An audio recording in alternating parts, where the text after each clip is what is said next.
6 o'clock. So we'll open the meeting of the Board of Trustees for April 9th, 2024. Have a Ms. roll call? Orch? Here. Mr. Unger? Here. Mr. Waller? Here.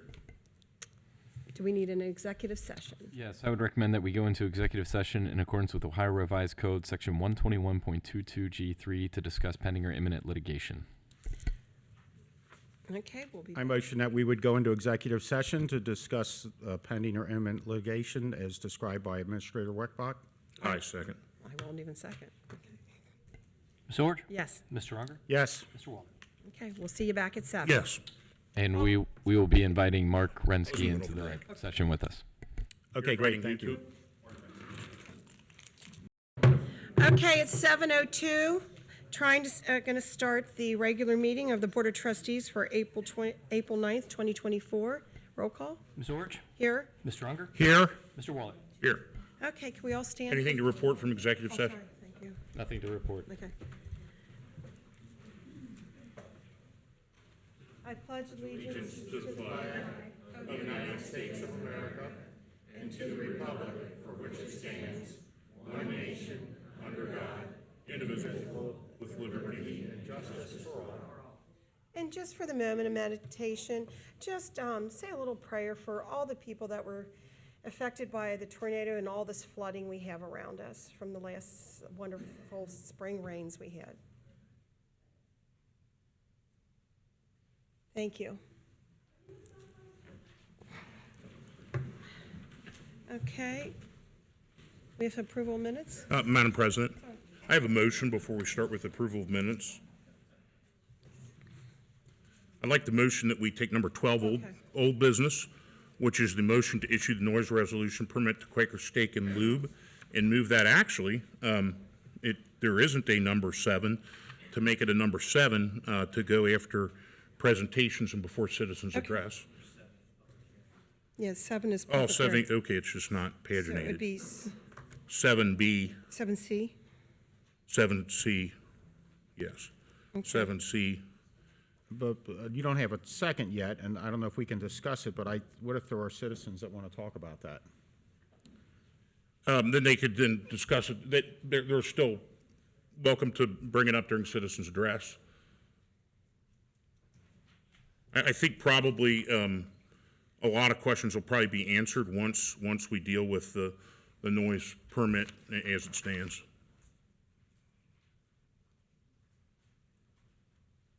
Do you want it in a different location? I would prefer it was right after citizens' address, and I don't know Is what it- these people are here to speak about. But I mean, I don't know either. Is it that big of a deal if we just made it 8A? Right after citizens' address? Well, you know, if I don't have a second, then I guess I'll withdraw the motion. I'll motion that we move it to 8A. Okay, right 8A, after is citizens' that a- address. Okay. Or Give you- a second. Ms. Orch? Yes? Mr. Unger? Yes. Mr. Waller? Yes. Okay. Now we have approval of minutes. Thank you, Board. I would ask for a motion for the approval of the minutes from the meeting of the Board of Trustees held on March 26, 2024. I motion we approve the minutes from the March 26th, 2024 meeting. I'll second. Any questions? Or None from me. Ms. Orch? Yes. Mr. Unger? Yes. Mr. Waller? Yes. Thank you. Okay, now we go to some presentations.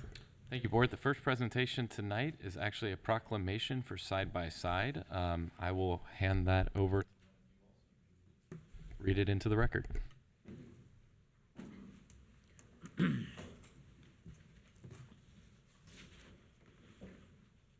And I will go ahead and do that now.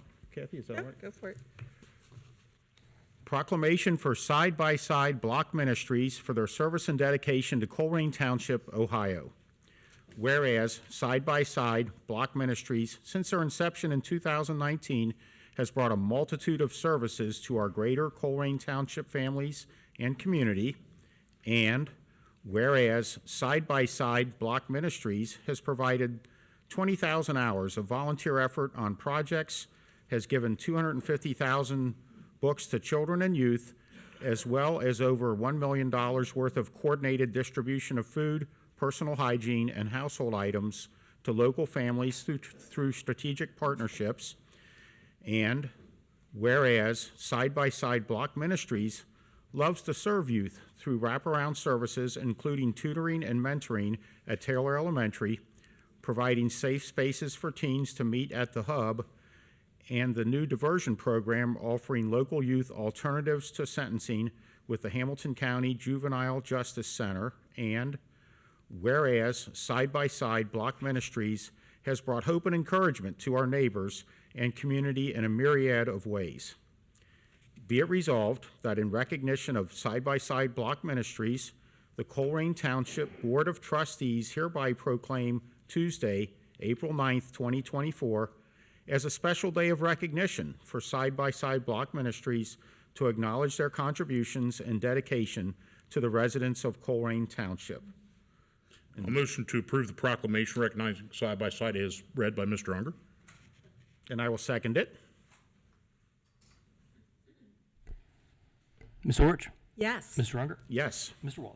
Yes, and thank you so much for the work you guys do in the community. It's much appreciated. And congratulations on the Chamber of Commerce Award also. That should be mentioned.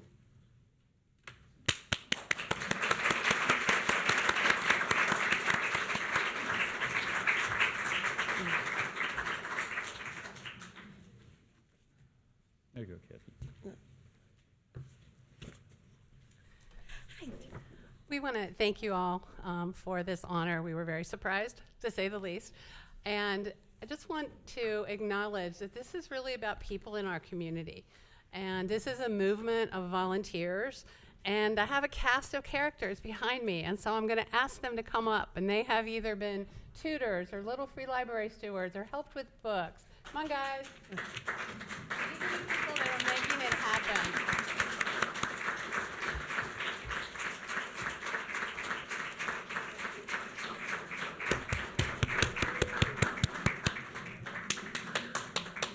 Oh, yes, we have to stand. Thank you.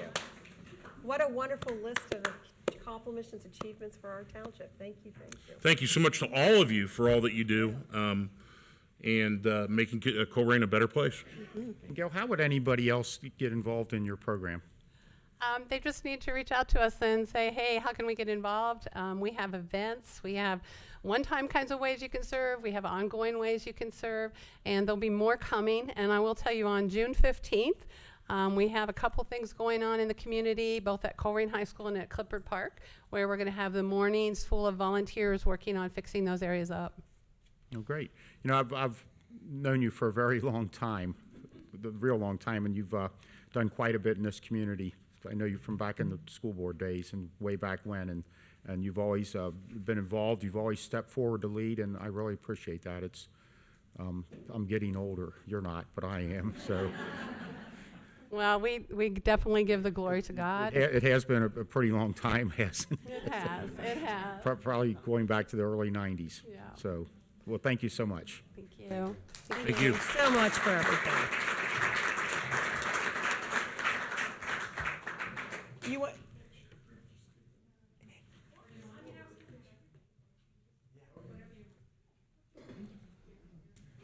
Oh, yeah. That's what, we can stand behind you, Whatever works that's best fine. with the picture, so. He's gonna give you your proclamation if somebody wants to hold it. He went to make you a copy of. I feel like I should stand on a block or something. You're fine. I wonder why there was this many people here.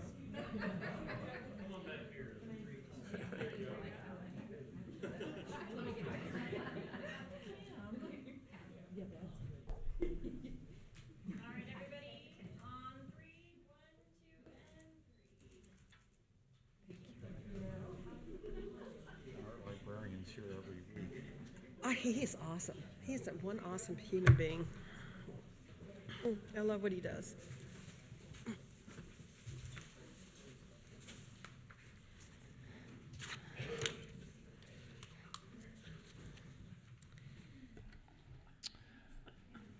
Thank you, board. The next presentation actually couldn't make it tonight, so we're going to recommend skipping that and then moving into public hearings.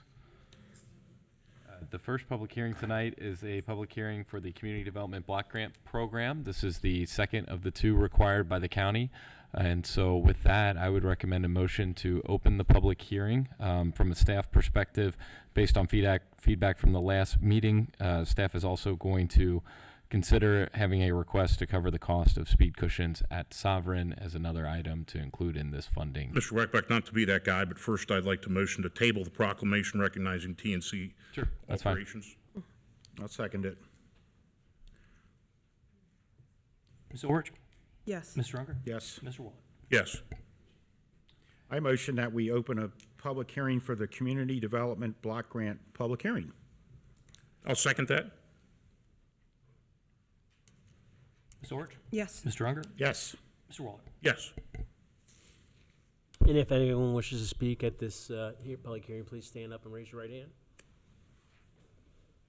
You swear to tell you swear to tell the truth, nothing but the truth, so help you God? I sure do. Okay. Just please be sure to state your name and address when you come up and talk. Do you want to come up and talk? This is for the Community Development Block Grant. If you have Okay, any just- project ideas or anything, that's what this is for.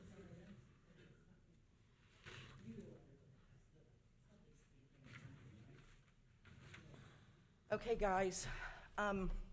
Jeff, I sent you an email about a week ago, and you still haven't responded. And so if I'm long-winded, let's blame it on Jeff. Because I sent you my questions and you didn't answer, which I think you're required to answer them. But let me talk about a few things. First off, the Greater Northbrook was here last time, and I think there was something on, wasn't there something else on there, Jeff? Did it change? Did your list change? Excuse me? Okay, well, all right, that's how we want to be. Okay, so Greater Northbrook came and they supported something on your agenda, and they asked for something more, a gazebo, and it appears to me, Jeff won't confirm it, but it appears to me what they requested was taken off the community block grant money. Let me remind you, this money's supposed to be used and prioritized for our poorest neighborhoods. And Northbrook is the poorest neighborhood in the township, and they are not getting anything specific to uplift that community. They are getting a little bit of a sidewalk that will border part of Northbrook, but the majority of the sidewalk is for the businesses on Springdale Road. So we have totally told Northbrook, screw you, we're not going to do nothing for you. I think you guys should at least give them one of those nice tables like I had at Putt Putt, round with an umbrella over it, so you have someplace to sit after they're donating hundreds of hours of time to the community to make that garden look nice. But let's take a look at some of these things. The Blanchetta basketball court, I didn't get time to read that part of the agenda. Is that for materials or is that for the Y?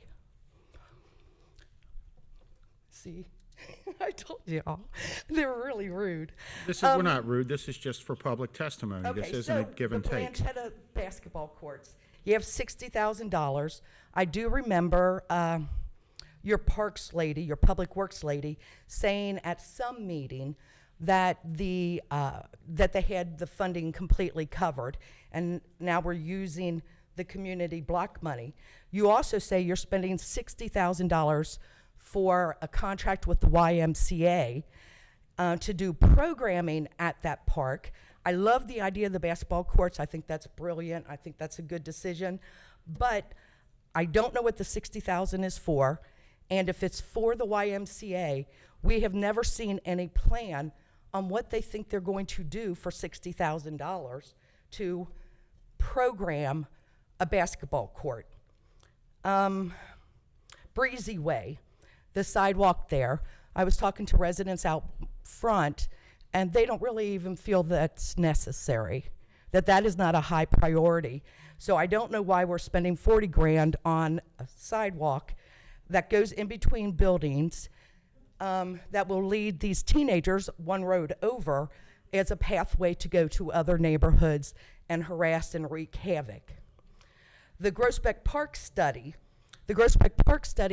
for the mall in the corridor, we spent $10,000 on one study. We spent $99,000 on another study. And then we spent zero on a study that Mr. Wallert brought forward through the Miami students. And frankly, when you look at the three of them, I don't see a difference. They're all pretty much the same. I do not think spending $100,000 to do a study on what's needed in Groesbeck at that park is anywhere near reasonable. So I'm wondering what that money is really going to be used for. I'm hoping that money's going to be used to build a football field. As of this date, the football field, there is no field for the Colerain Cards. The only offer on the table is from St. Anne's, and St. Anne's says they'll let them use it for free, but there's no bathrooms, there's no water, there's no shelter, there's no storage, and they can evict them with 30 days notice. That's all. 30 days notice. How do you run a program if you can be thrown off the property with 30 days notice? What else with the footballs? I would hope that that $100,000 could be used to compensate the little cards and the community where you guys violated your deed restriction in violation of Ohio law that the Ohio Department of Natural Resources informed you. In that deed restriction that you failed to file says that you are not to displace any organization or persons when using this money. So you have signed that agreement multiple times, and you're asking to sign it again, but you have successfully displaced the Colerain Cards. I'm curious to what outreach you've done on this. I run a nonprofit since 2003 here, and you guys have never reached out to my organization, even though we contribute a significant amount to the community. You have never reached out to me. I live right behind it. And so I'm concerned with how you think you're going to do a study when you haven't even talked to the neighbors. The Groesbeck Community Group is, 6 people? They have private meetings that are closed to the public, and so their opinions don't really matter to me. On the home rehab project, that's pretty vague language. You talk about properties owned by the land bank. Isn't Sears owned by the land bank? Sears, I believe, is owned by the land bank. And so according to this, you're going to spend $100,000 possibly on properties in the land bank. So does that mean we're going to take the money that's dedicated for poor and struggling neighborhoods and use that to promote a commercial purpose? The sidewalks on Springdale, I do see the need for it, but I don't understand why the businesses aren't contributing. You guys have put hundreds of liens, hundreds, maybe thousands of liens on people's homes and to get sidewalks that they are required to have. Yet I don't see any place in your language where you're asking any of the business owners on that road to contribute. At least if you are, it is not written down anywhere, and I see no contracts for it. Also, it seems silly to put in one sidewalk all the way down that end when there's gaps in the sidewalk on the opposite end, and it could be done a lot cheaper and put in great crosswalks, and we could fill that gap. I see no studies on what sidewalks you're choosing to do. Like that walkthrough. Has anybody counted how many kids go through there? Have you counted how many handicapped people might want to go between those two houses? The answer is no. When my catwalk in my neighborhood was having people dealing drugs and having sex, you guys told my neighbors, no, we're not going to fund that. You refused to put a light in. I want you to be concerned about the stormwater. Jeff, you were brilliant. That's probably the most impressive thing I've ever seen you do, was throw a fit about the stormwater. One thing you guys need to consider in Colerain is they call it concrete Colerain. That's because that is what's causing a lot of our flooding, is the development and the sidewalks and the roads. So I think somebody should think more environmentally and logically and fiscally responsibly when we're putting in these sidewalks. Let's not just put sidewalks in for sidewalk's sake. What else? My mom used to say she couldn't stand people who buy what they want and beg what they need. And this pot of money is the begging what we need. I understand the crunch. I feel horrible for the police officers. I supported them.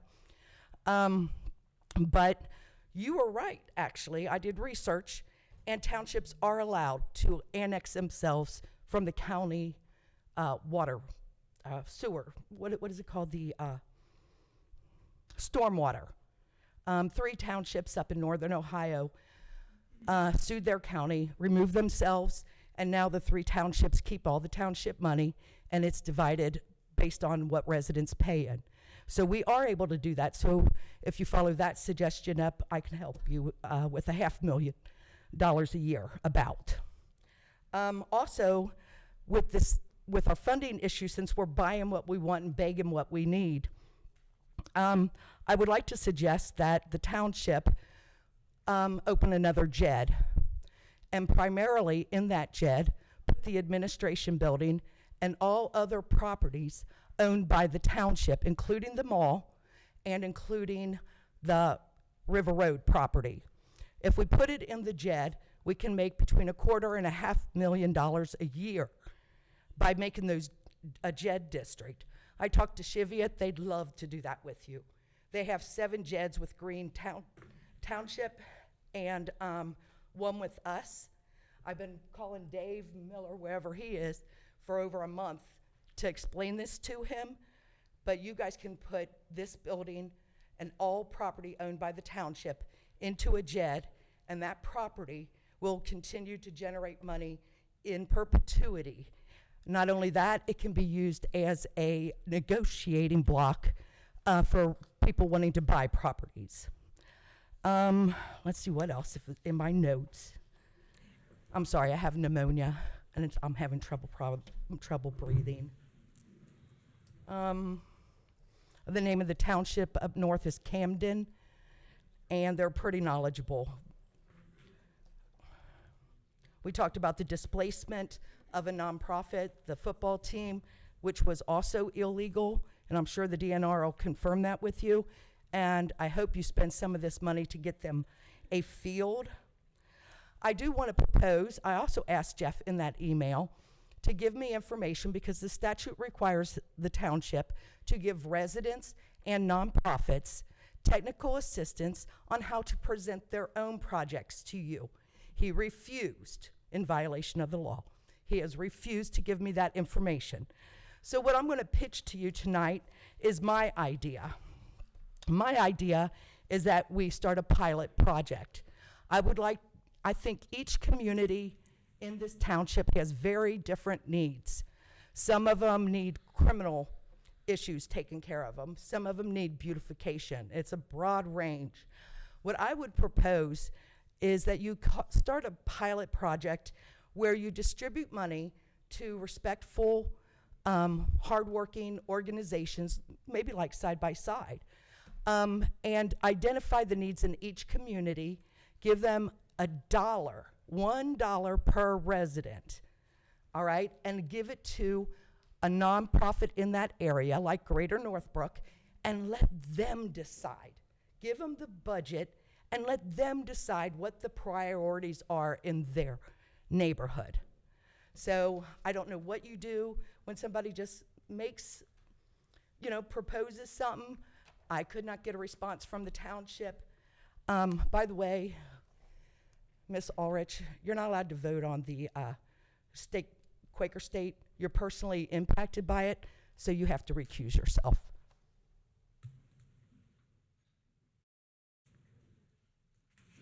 Does anybody else want to speak about the public hearing?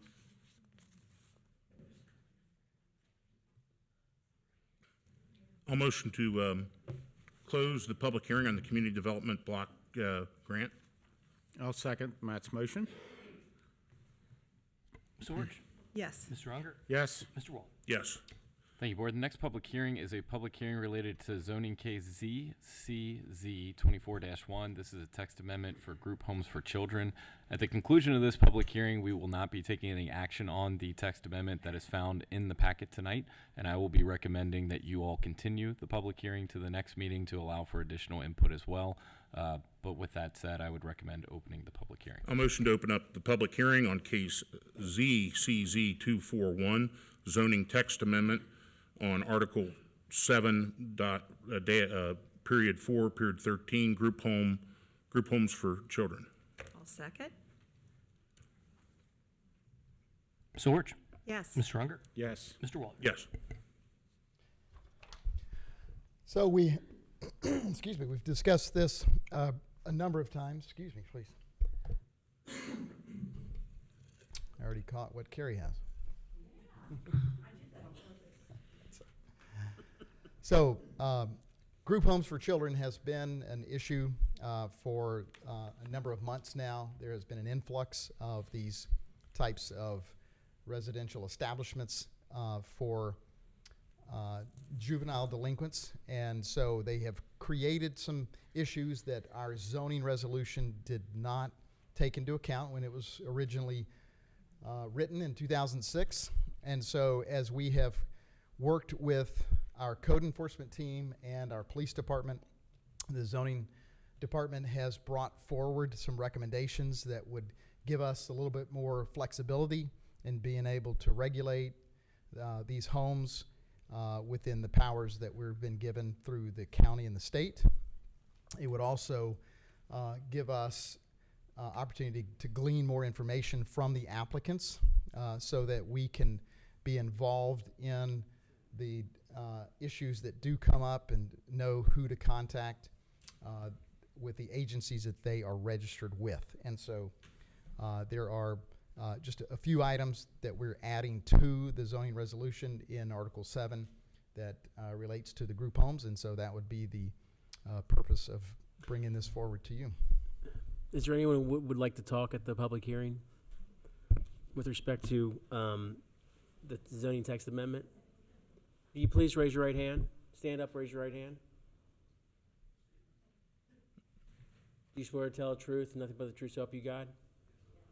And then just make sure you give your name and address when you speak. Thank you. Thank you, Mr. Miller. Welcome. Hello, Board. My name is Donna Hohenstadt. Excuse me. Sorry. Wow. I don't know what it is about this microphone, it makes people cough. But anyway, I live on Breezy Way, and I've lived in the township for 52 years. And I'm going to make this short and sweet. I just have some questions for the board. I would like to know, how many group homes are there in Colerain Township? I mean, surely you guys should know. There's probably plenty of them, more than I know. And another thing I would like to know, what profit is there for the township to allow placement of the group homes? And is the township getting money from this?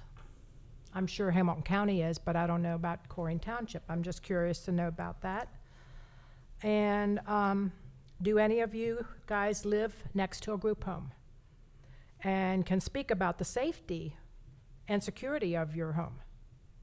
Because I can. I mean, I don't feel safe in my home ever since the group home have been in. And I know the boys are gone, but the girls are still there, and summer is coming, and since the girls are there, there are boys who in the neighborhood come down and try to congregate, and I have seen things which are not really good. So I just don't feel safe. Okay. And I want to know, I want you to know to not allow these businesses, and it is a business, to set up shop as a group home in our residential communities. And like I said, I live right by one, and I'm fearful of my safety, and I am. One of my neighbors across the street has moved, and another one is going to be moving soon, and it's all because of the group homes. They've played havoc in the neighborhood with people's property, with going out unsupervised, on the sidewalk, smoking marijuana. I saw a sex act about a little bit over a month ago on a Sunday. And I just don't get it. The people that are supposed to be monitoring these homes are not doing a very good job.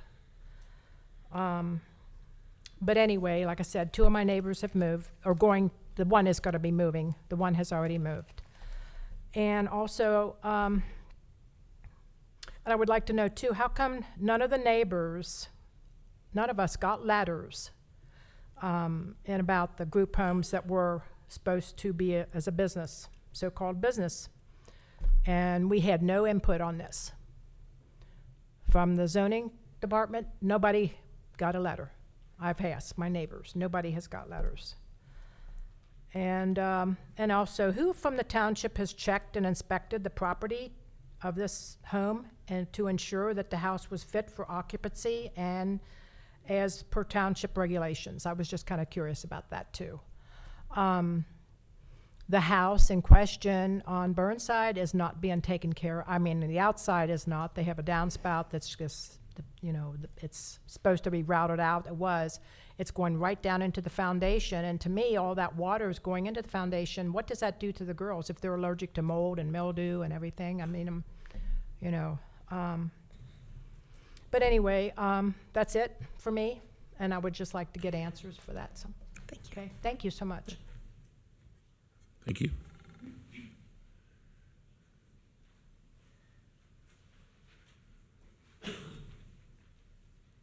Good evening.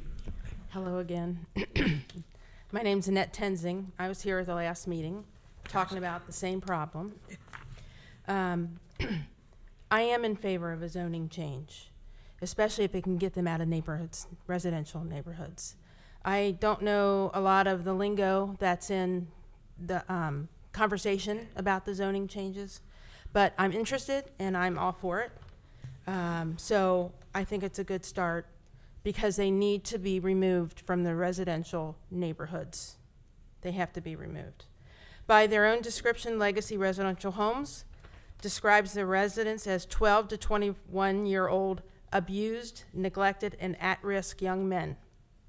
We have no idea on any given day who is in the house right next door to us and what problem has brought them there.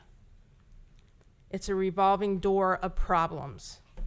The young men go on unsupervised walks all the time, and some are brought back to the house by the police.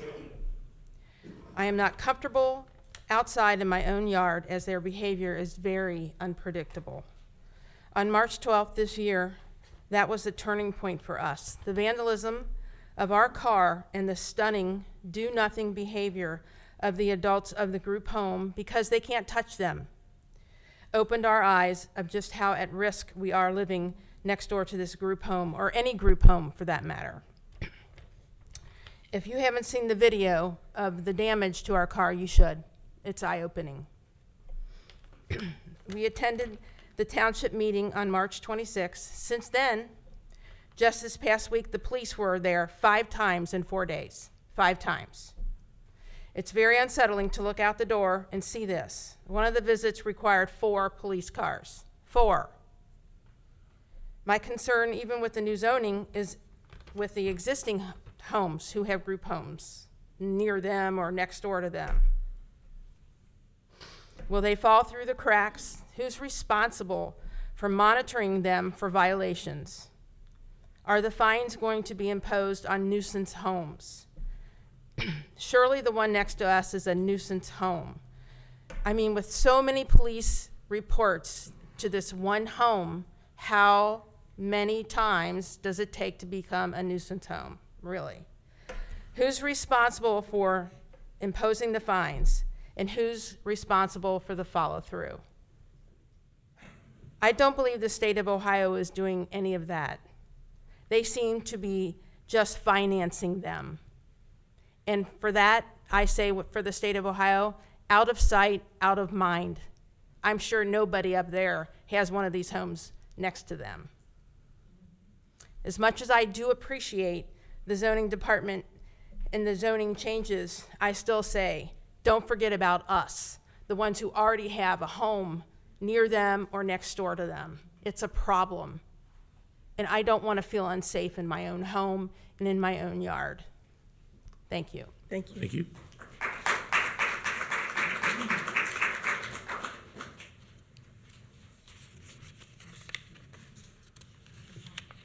Hello, I'm Jim Tenzing.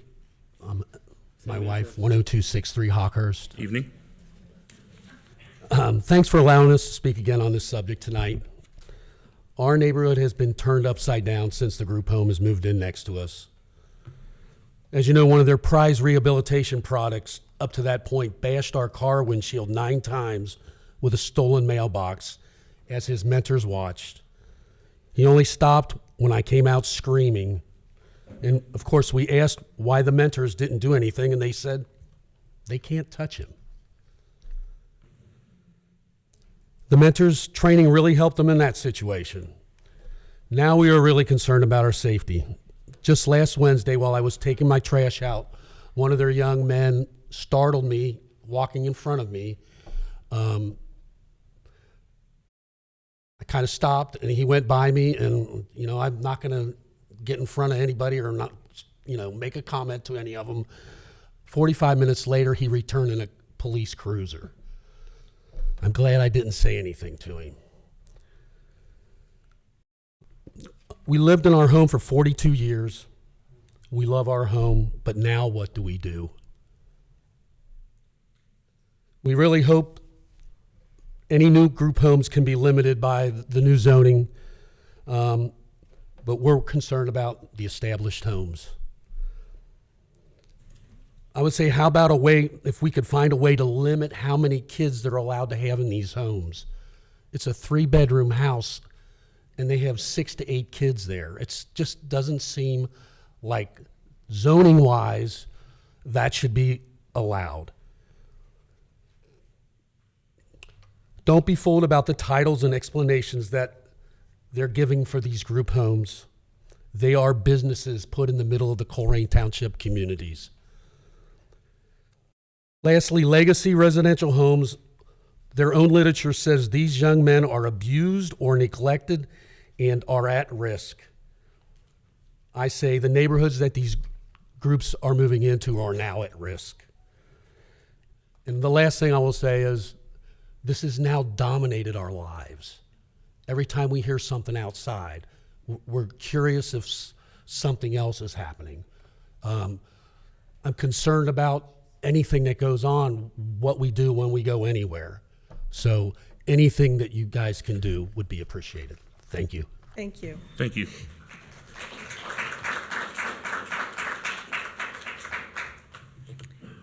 Anybody else to speak on the public hearing?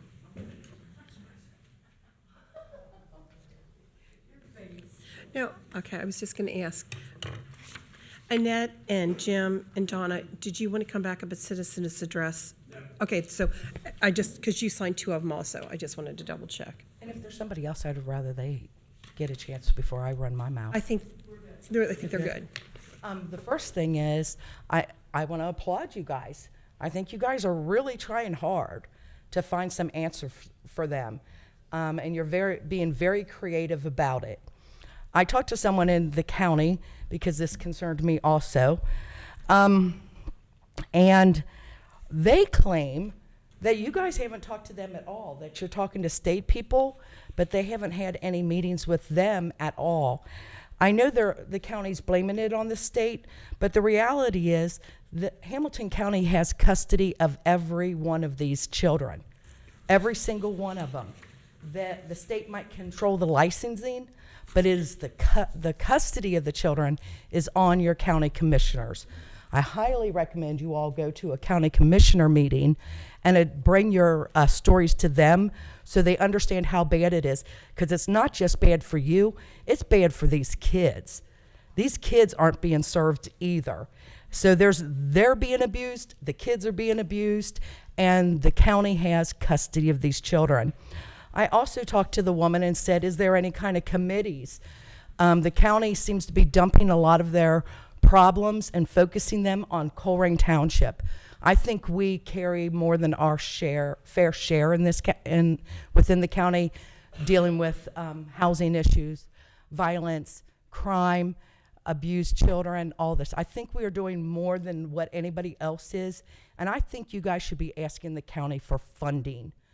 I think they should have a police officer at that facility on their dime 24/7 until they establish a record where they demonstrate that they are taking care of these children.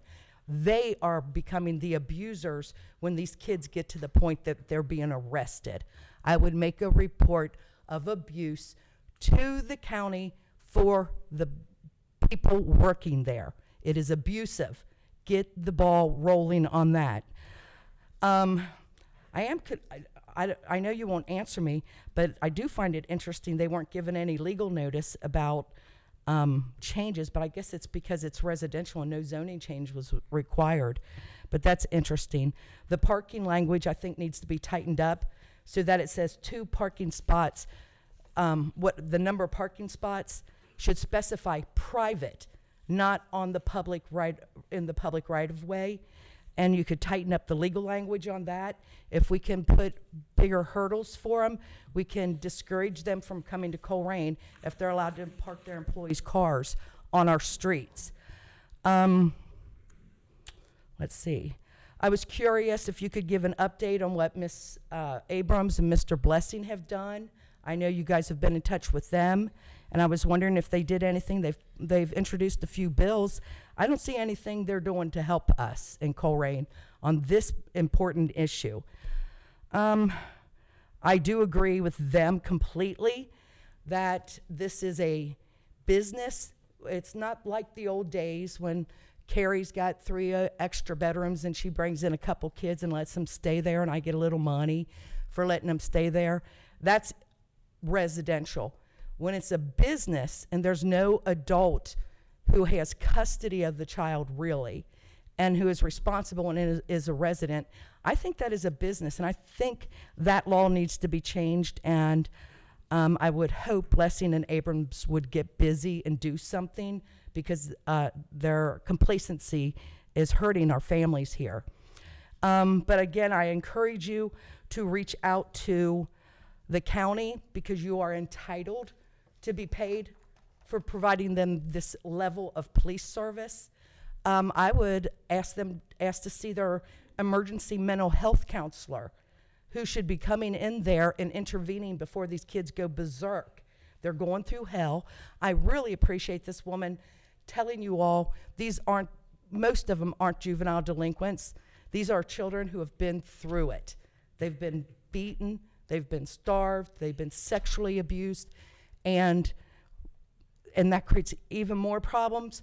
But I think they need a 24-hour mental health person, and I think you can't get it if you don't ask for it. Okay, anybody else?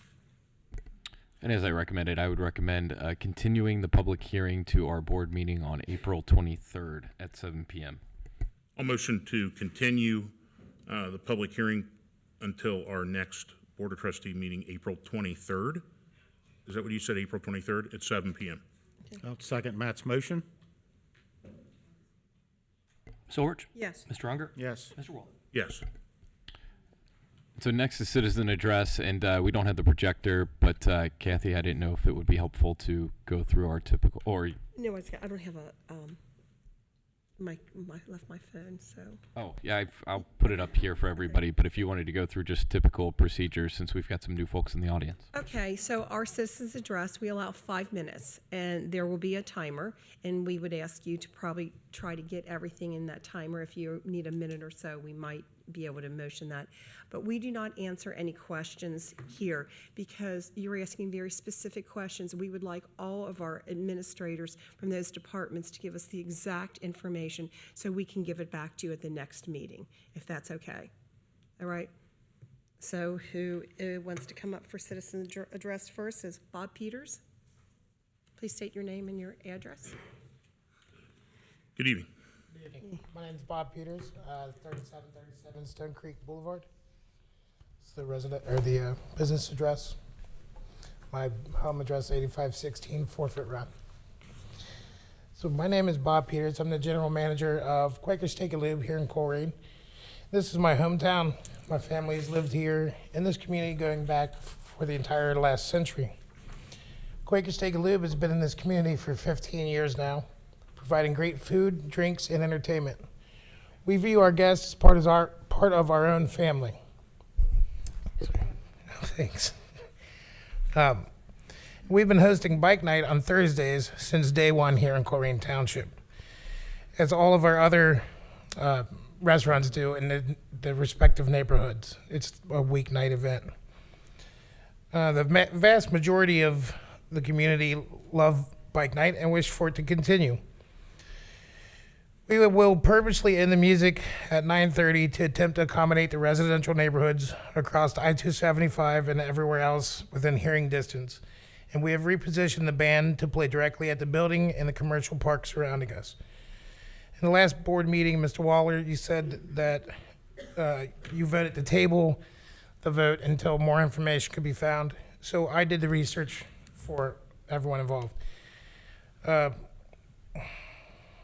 right, so I've gathered the supporting documentation to show the value and support for bike night at our restaurant. Firstly, on the financial side, just to show how important it is to the restaurant and its success. On the financial side, Quaker Steak and Lube contributes and collects $232,000 in sales tax and pays $70,000 in real estate tax per year. With a payroll of $1.2 million, we have 80 wonderful employees from this township and surrounding areas as well that also pay income tax. After the events of the major losses due to COVID, it is not an exaggeration to say that denying this event would cripple the restaurant, if not end it. This location suffered considerable losses in the last 25 months due to the COVID-19 pandemic. We are working tirelessly to get back to profitability and the successful business we were before the last 4 years. I broke down the difference between Thursdays without our bike night and Thursdays with our bike night financially for us. The total difference over the last 4 years, that's 1 day a week for the 4 years, is over $500,000 difference on when we have this event and when we don't. Our bike night generates $5,000 to $7,000 more daily than the Thursdays without it. The loss of this income would all but ensure the end of operations in this community. On the human side of things, Quaker Steak and Lube is heavily involved in charitable donations and events, working with reputable organizations such as the Dragonfly Foundation, the Wounded Warrior Project, MDA, and as well as supporting through donations and charitable events the local fire department, police department, and high schools such as Colerain High School in LaSalle.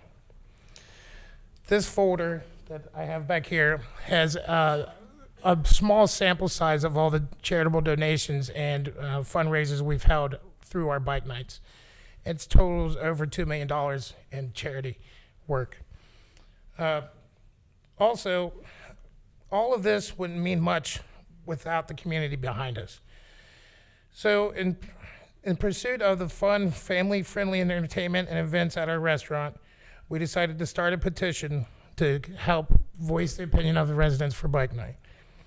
We did a multifaceted approach, having a handwritten, signed signature page, as well as a website, change.org, hosted a petition for us. The outpour of support was both heartwarming and empowering.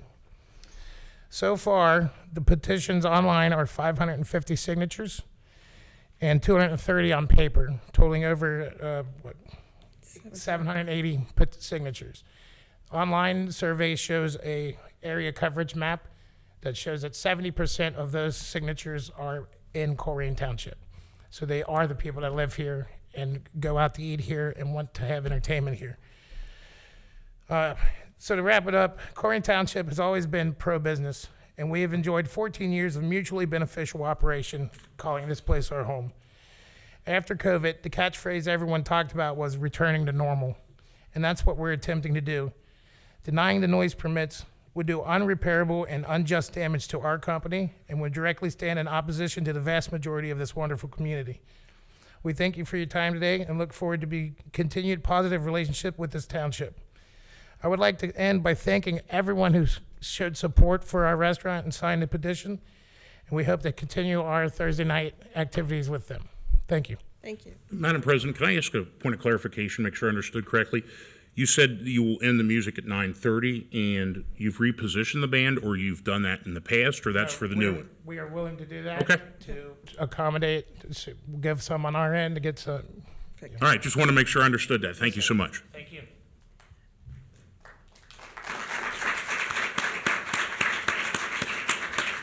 Okay, Mike Leedy.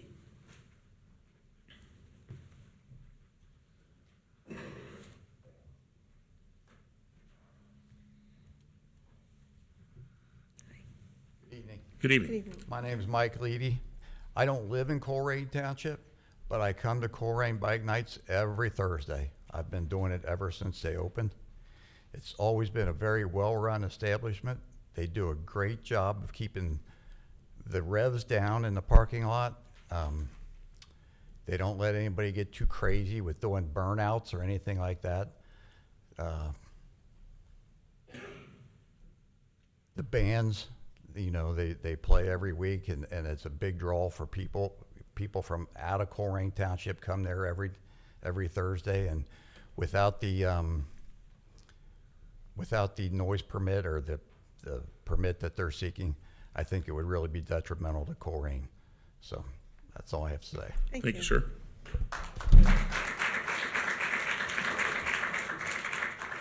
Okay, David Morvick.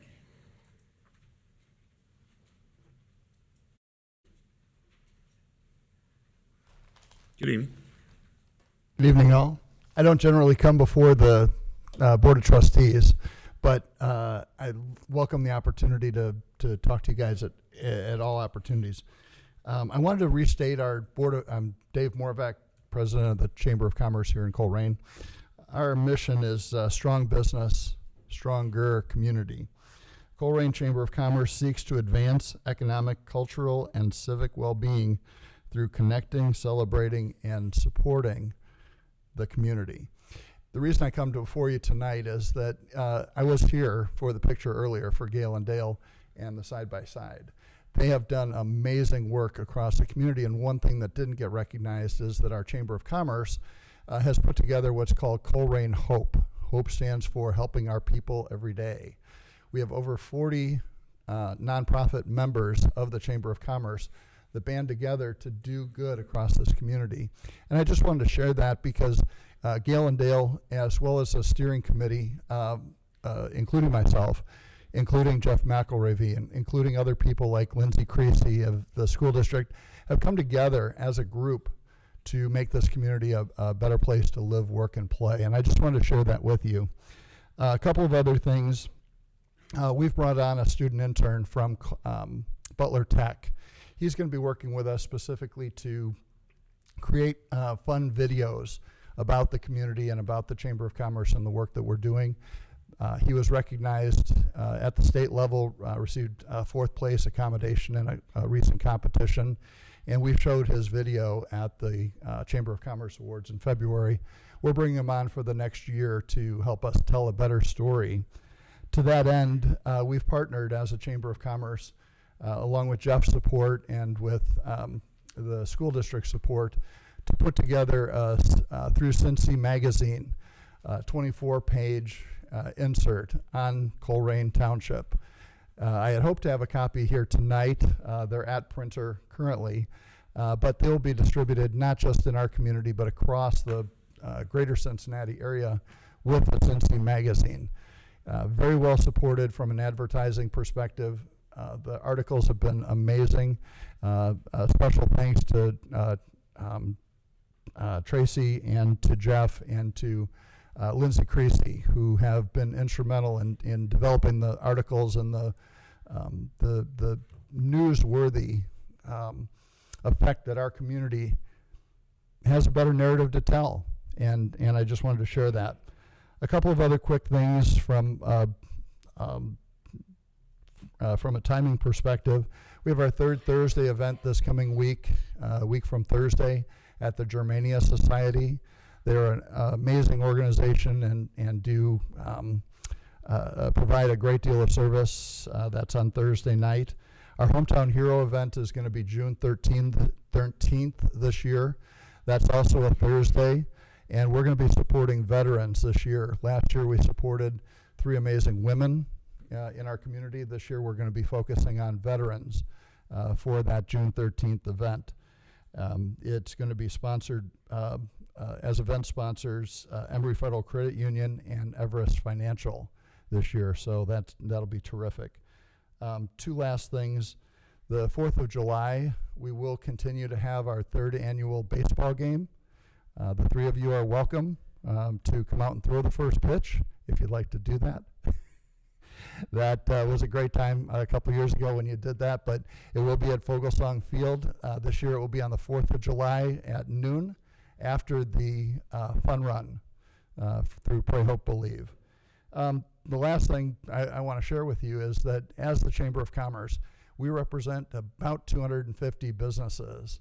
And one of the things I wanted to share is that, and I've said this to each of you individually and to other people, we represent businesses across the greater Cincinnati area. We've got members as far north as Monroe and as far south as northern Kentucky.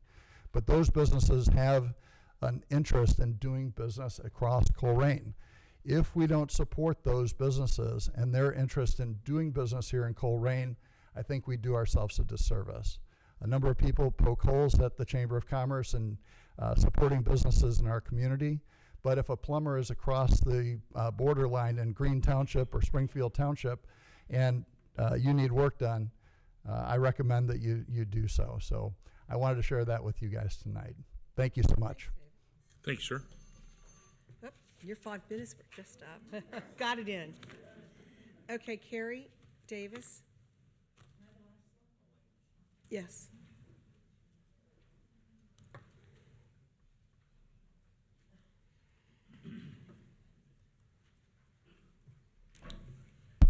Well, I can't believe somebody from the Colerain Chamber of Commerce just told people to buy outside of Colerain. If I was a plumber and I was a member of the chamber and the president of the chamber said, go buy it from this guy in Green Township, I would really be upset. I mean, that's crazy. Maybe I heard him wrong. In regards to Quaker State, I don't think I have to say anything. I think they have taken a few really strong steps to try to meet your needs and meet the needs of the residents. So I'm quite certain you'll be approving their noise ordinance, so I'm not going to crab about that. But I do know that, there's another bar there. There's Don Schwaben over there, and I've been over that way.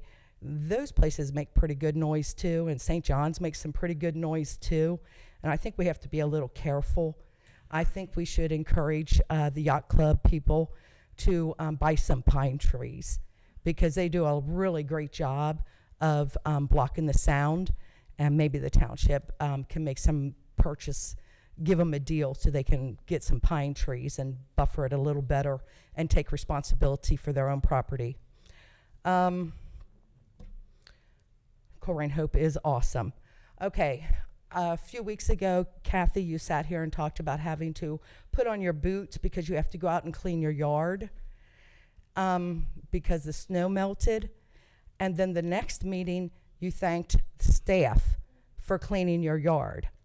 And I want you to take a look at that and make sure that that was not an improper benefit you received.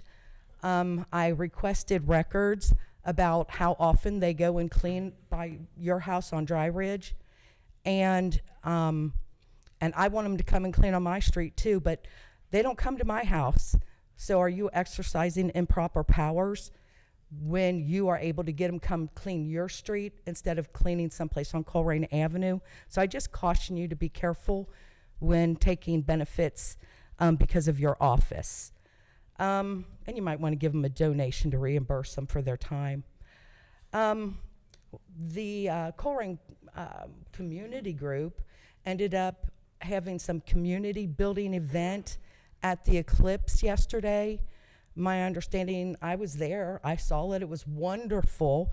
The parents were thrilled, the kids were thrilled. They all became citizen scientists through NASA.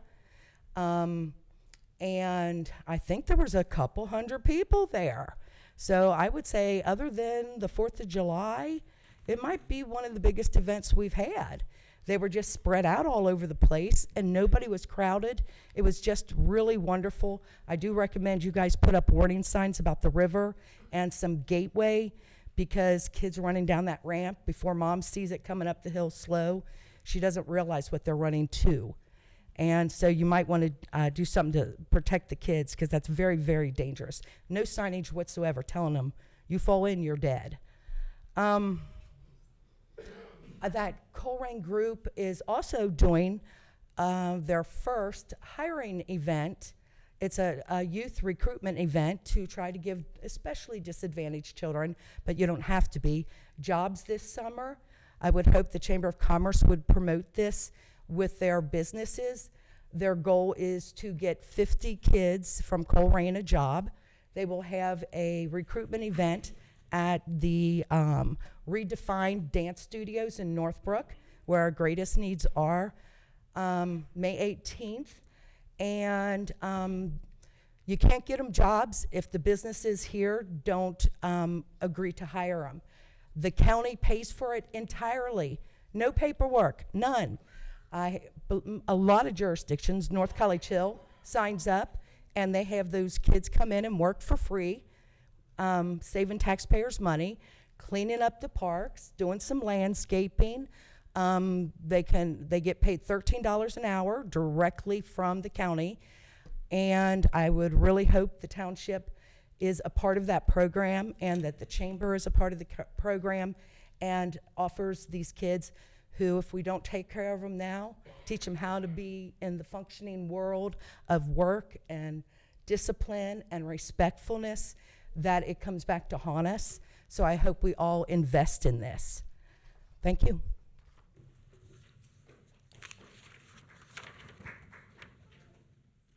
So we go to administration? Or- I believe the next item is A the is for the, old business. Let me just scroll forward here. What page is that on, Dee? Yep, that's toward the end of the agenda, and so this is a typical noise permit resolution request for the board to consider. This one's for Quaker Steak, and it is for their Thursday night bike night events. We heard some testimony earlier. Certainly, I would entertain whatever recommendation the board would like to move forward with on this one, and as always, if you do adopt this tonight, I recommend that you sign it before you leave. So I'll point out first that's on page 89, and I will motion to issue a noise resolution permit to Quaker Steak and Lube. I'll second. That's Go ahead. Discussion. great. I motioned to approve this 2 weeks ago, and for those that can't see it on the agenda, it's for Thursday nights, April 11th through October 10th from 5 to 10 p.m. And Mr. Lee, you're here. I know you don't want to be recognized, but thank you for investing probably your life savings in your operation. You employ a lot of people, and Colerain is a very business-friendly place, and I want you to know that.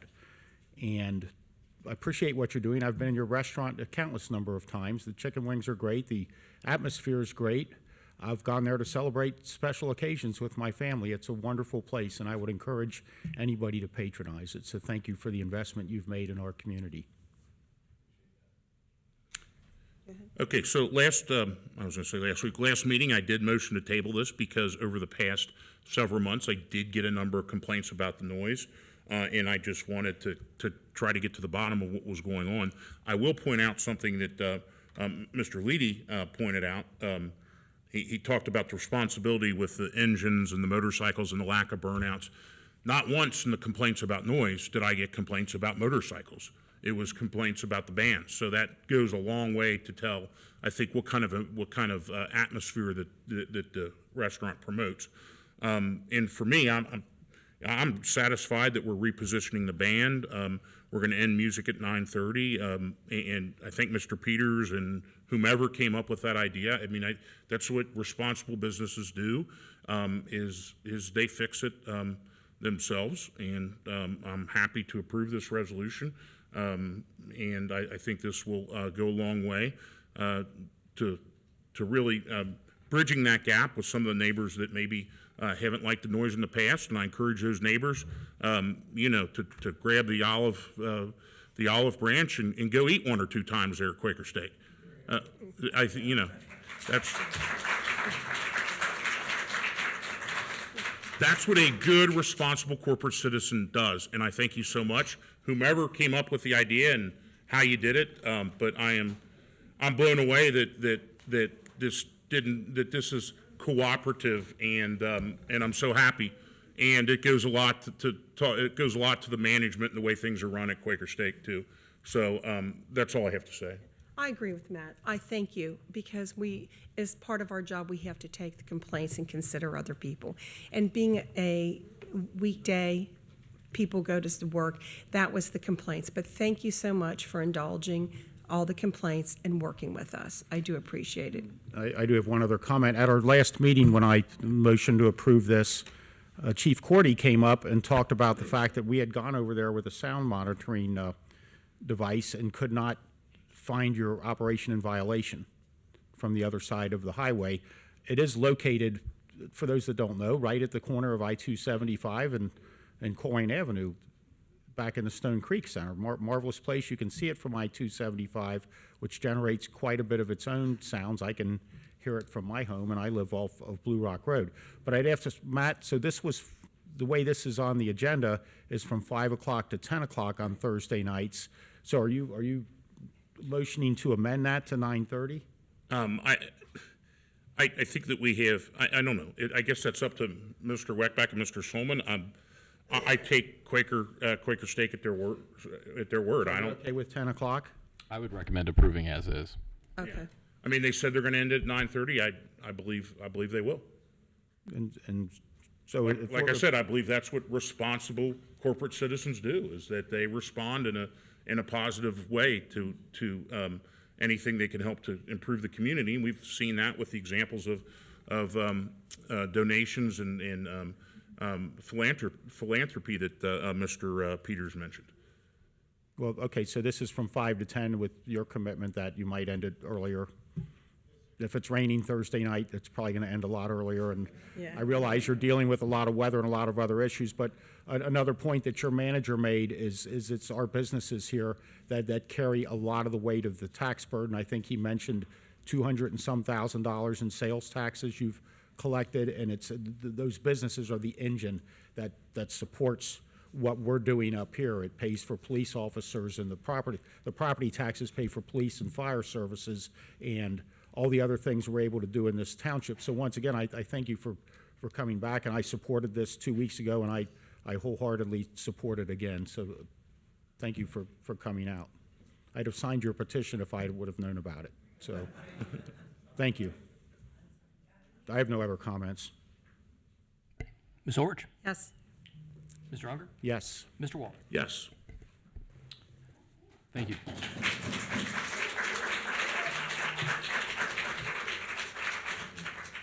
Thank you, Board. Next on the agenda are administrative reports, and since baseball season is fully underway, I'm going to have us bat out of order a little bit and start with Tiffany Mays, our Assistant Administrator.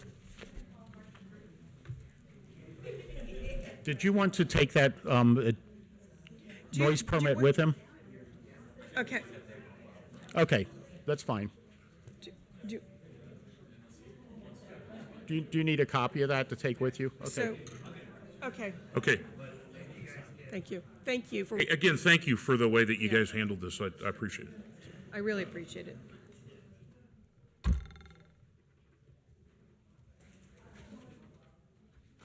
Jeff, do you need to be here for the meeting, or you can step out during administrative reports? Okay. Okay.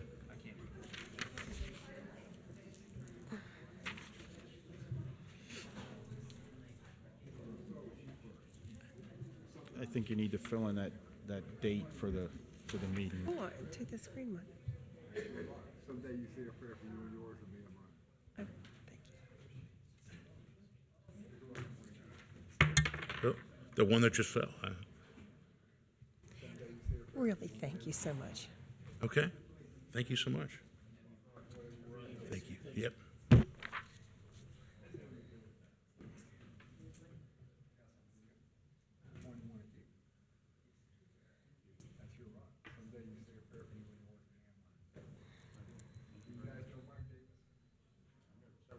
I know a couple Mike Davis. From Delhi? Yeah. Oh, okay, don't know him. Yeah. Great, well, thank you for coming up and saying hello.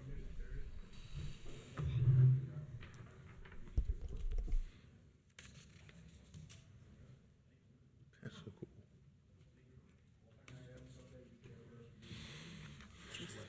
I selected the one that fell. I was gonna take that one, but I thought this green one was really pretty. Good evening, Board. Good evening.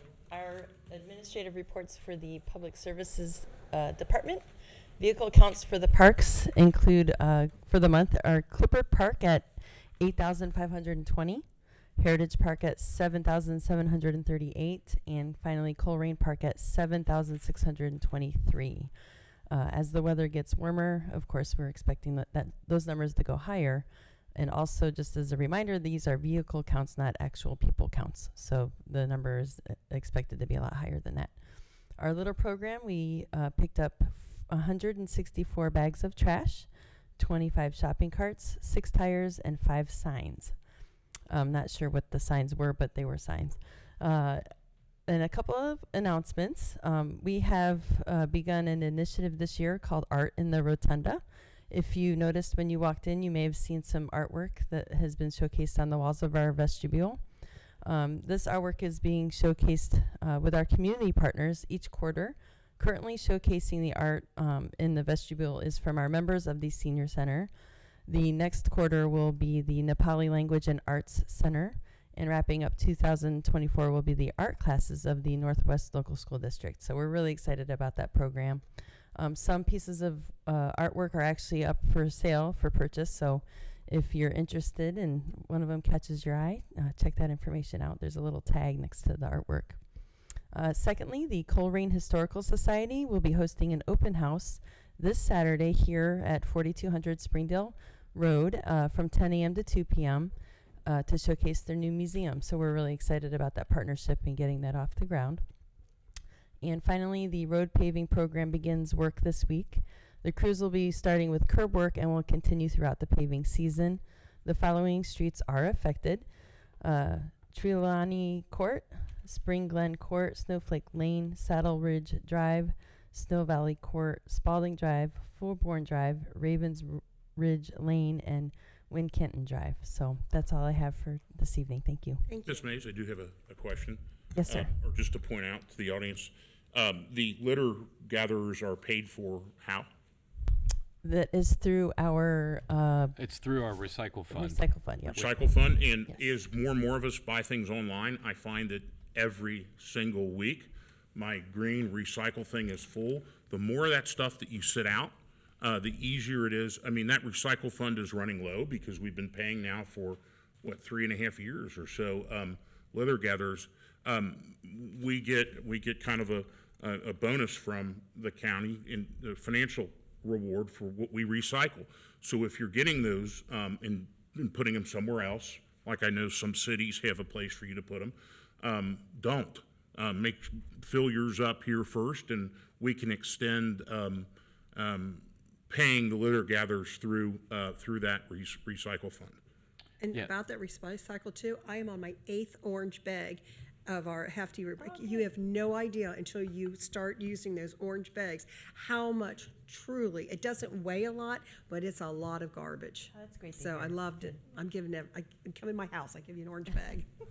And on that note, on our litter program, on our online reports, if you do click onto that, it gives you a more detailed report, which will actually show you every single location that the litter laborers were at and what day. So, like right now, I'm looking at on March 8th, 2023, They were at Common Circle, Skyline Acres, Cornwall, Neal, and then Adams. That was their day, and they picked up 17 bags of trash that day. So all this information is available publicly on our website for anybody who would like to learn more about the program.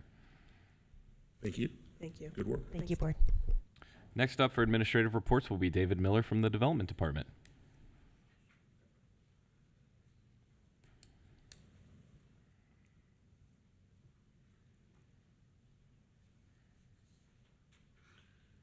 Welcome back, Mr. Miller. So as I mentioned last month, January and February had been slow months.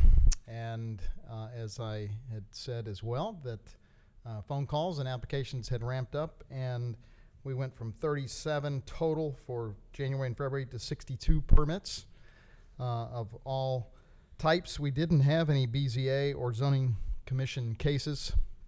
Those are going to be moving up again in April. But March, I think our biggest number was just 30. We had 4 new single-family homes, 36 other permits, but we had 13 solar permits. Interesting. I guess it's getting to be summer, and folks are ready to install those. And we had 9 commercial permits, so a total of 62 for the month, and that's really a decent load. And I think they've been moving those very quickly. So, any questions I could answer for you?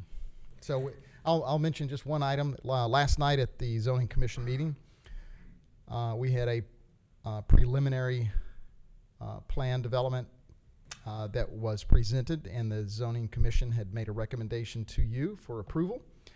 So that is the 118 units of senior assisted living. That's approximately $50 million project that's going to be on Pippin, kind of at that corner of Adams and Pippin. Used to be Staverman Farm, and so looks like a very excellent project. Very professional developers. They manage and operate a number of these types of apartments and assisted type living. So we're excited to receive their recommendation to you, and then we'll bring that as a public hearing at next possible opportunity. I want to ask you before you leave. One of the citizens there gone asked for a list. I know you emailed the list. Can we get the list of the group homes to them? I wrote down all of her questions. And Okay, we'll be good. working Then through those. I knew you got that for us. Thank you. Yeah, and just a quick clarification. When it's a text amendment for the entire community, we don't have a requirement to send out letters like we would if it's an individual home. If an individual home is looking to do something that is well within their zoning right, and they do not need any sort of administrative process, whether that's zoning commission, board of zoning appeals, there would not be adjacent property notices or letters that would be sent under those. It'd be just like if you were getting a fence and you were allowed to do that at your home, there would be no need for us to send you a letter in the mail saying your neighbor's getting a fence. But if that fence wasn't allowed for some reason and they wanted to get it through BZA, then we would be required to send a letter to you to notify you if you were an adjacent property owner. So therefore, there was no inspections ever required. Inspections that do occur, they do occur on occasion. They typically are handled by fire, depending on the occupancy loads. There are some requirements at the county level for building inspections. And it really just depends on how this is classified as to what triggers who inspects. If we're talking like a code enforcement issue, our code enforcement officers will go out there and inspect it. But there's a little bit of a nuance in the building code. Typically, the fire department will inspect, I think it's 4 units and above. But with group homes, if they're classified the right way at the county system, there should be an inspection there as well. So this came up as well. What discretion does the zoning department have if I were to go up and apply? If you meet every requirement that exists under the zoning code, we would not be permitted to deny you. So I know that's a double negative. Now, if you have something that, let's say there's another group home for kids at this moment in time that's within 600 feet, we would tell you, no, you're not allowed to have zoning there. We would deny it. And then you would be able, as the property owner, to seek whether it's a variance or ask for a zone change or whatever else that might be to correct that issue for yourself. But typically with zoning, if you're allowed to do it, we can't just say no. And with regard to the text amendment, it's really the only This would make it more influence difficult. that we have. Yes, it would make it more difficult to open a new group home in Colerain Township. It would also allow for some measures for us to revoke zoning certificates if folks were in violation of other rules and regulations. So that is included in the drafted language. And the last thing that came up, Colerain Township gets no extra revenue. In fact, it's a financial loser for us because of the number of calls. That's correct. We do not get any additional revenue from this. And to address some other points that were raised on this topic, I do know at least one of you has mentioned to me that you have, and you'll probably bring this up in your trustee report, you have lived near a group home at one point or another, so you do know a little bit of what that's like. We have worked with the county on this issue. We actually have talked to Hamilton County JFS quite a bit. One of the issues that came up when we were talking with them is that this comes down to the custodial contracts. None of the kids that we were aware of when we had Hamilton County search all the Colerain properties are from Hamilton County. Most of the kids that are in Colerain Township are from other counties within the state of Ohio, but some of the kids are actually from outside of the state of Ohio. The exact contract that exists between that property owner and that county is a very key piece, and that's the custodial contract. That dictates what level of service that kid is to be provided, what level of monitoring they are to be provided, all of these things. Currently, we don't have copies of those. This new zoning text amendment would require that those be provided on request by us for new group homes. So the custody might actually be of one individual, might be Orange County, California? Is that It may could work? be. It could Yeah. be Franklin County, Ohio, and then You know that. I'm sure. Those and- kids are from all over Ohio, and they get dropped off here, and the state of Ohio, has compelled us to accept these. Yeah, and a big push at the state level gets back to the way that we treat folks in the Department of Youth Services as well. There's been a push to move children out of those facilities, and there are state grants that are awarded to counties based off of the level of recidivism and how many folks you're able to divert from those situations into other areas. And so there is an incentive for our juvenile courts to actually find ways to get kids outside of the traditional sort of 2020 Auburn Avenue setting. And so there are a lot of things to unpack here. We're working on this at a bunch of different angles. The zoning piece is just one of those angles that we're trying to address this. One note in particular, we have seen virtually all these located in R6 zoning districts, and so the proposal is going to move them to R7. So we'll have a greater control in those R7s. I think that's going to help disperse those from having that significant impact on those. And R7 is intended to be greater density. Those are some of the things that we're hearing from some of the residents in their testimony already is, hey, how can you have 8 kids in a 3-bedroom home? Well, that's a more dense use, and so that's why in our mind, logically, it makes more sense to move this into an R7 type of setting. In existing group homes would still be subject to the nuisance. Correct. There will be some parts of the group home regulations that they'll be grandfathered in, but others we will have the opportunity still to exercise some oversight, and we think that's going to help. So in other words, if I hit a group home right now, a pre-existing group home, and the police responded to me in the next 30 days 27 times, Under the proposed new text amendment, we will provide them notice of the new language, and under the circumstance you described, depending on the nature of the calls, if those calls qualified under our nuisance resolution, we would activate that resolution, and then that would provide us with the opportunity to revoke the zoning certificate, assuming that we properly put them on notice post-adoption. Now, that's all contemplated at a future meeting, but that's just the way that I think we've discussed it. and the fine would go to the property holder, because in some instances, evidently, it's The fine would go to the property owner, Okay. yes. And so the owner may not not be the the management manager. company of the home. Right. And that's our best chance of collecting it, is assessing it against their taxes. Because it seems as if they use a number of different legal mechanisms to remove it to remove the management of the group home from the actual owner of the home, probably to protect themselves from litigation. And despite everything everyone heard during the public hearing, there are several of us that are working on this every day for hours, every day trying to get it resolved. We have met with 3 top people from the state of Ohio that came down here to meet with us. This is not something we are not attending to. There's only so much we can say about it, but I was going to talk about my angle on it during my trustee report, so. All right. Sorry to, No, that's fine. No, it's just, I want everybody out there that's watching this to know that everybody on our staff and the trustees is working on this. This is something foisted upon us by the state.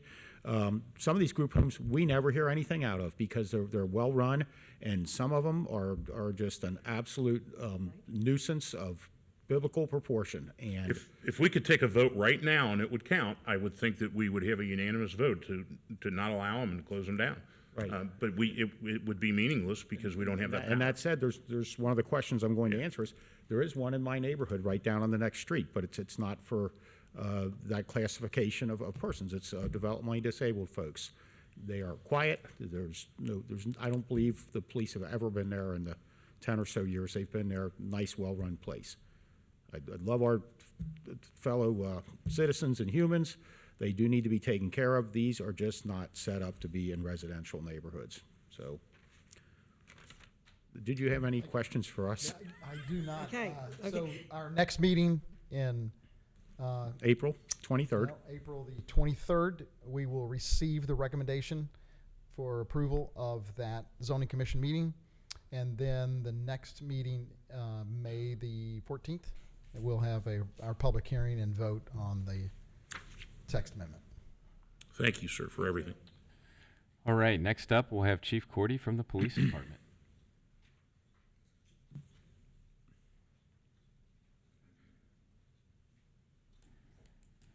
Good evening. Good evening. In March, the police department responded to 3,678 calls, which is 119 calls per day. We're still continuing to increase. It's only 1% this month, but we're looking at about a 6% increase for the year so far. For the month, we conducted 280 traffic stops, handled 103 crash reports, made 6 OVI arrests, and 77 arrests. We had 2 uses of force, one was a takedown, one was a usage of OC spray. No vehicle pursuits, no internal investigations. No rhyme or reason to it. Busiest days of the week were Friday, followed by Monday, and we were steady and incredibly busy between 10 a.m. and midnight. We, of course, continue with this trend of having a spike at 6 a.m.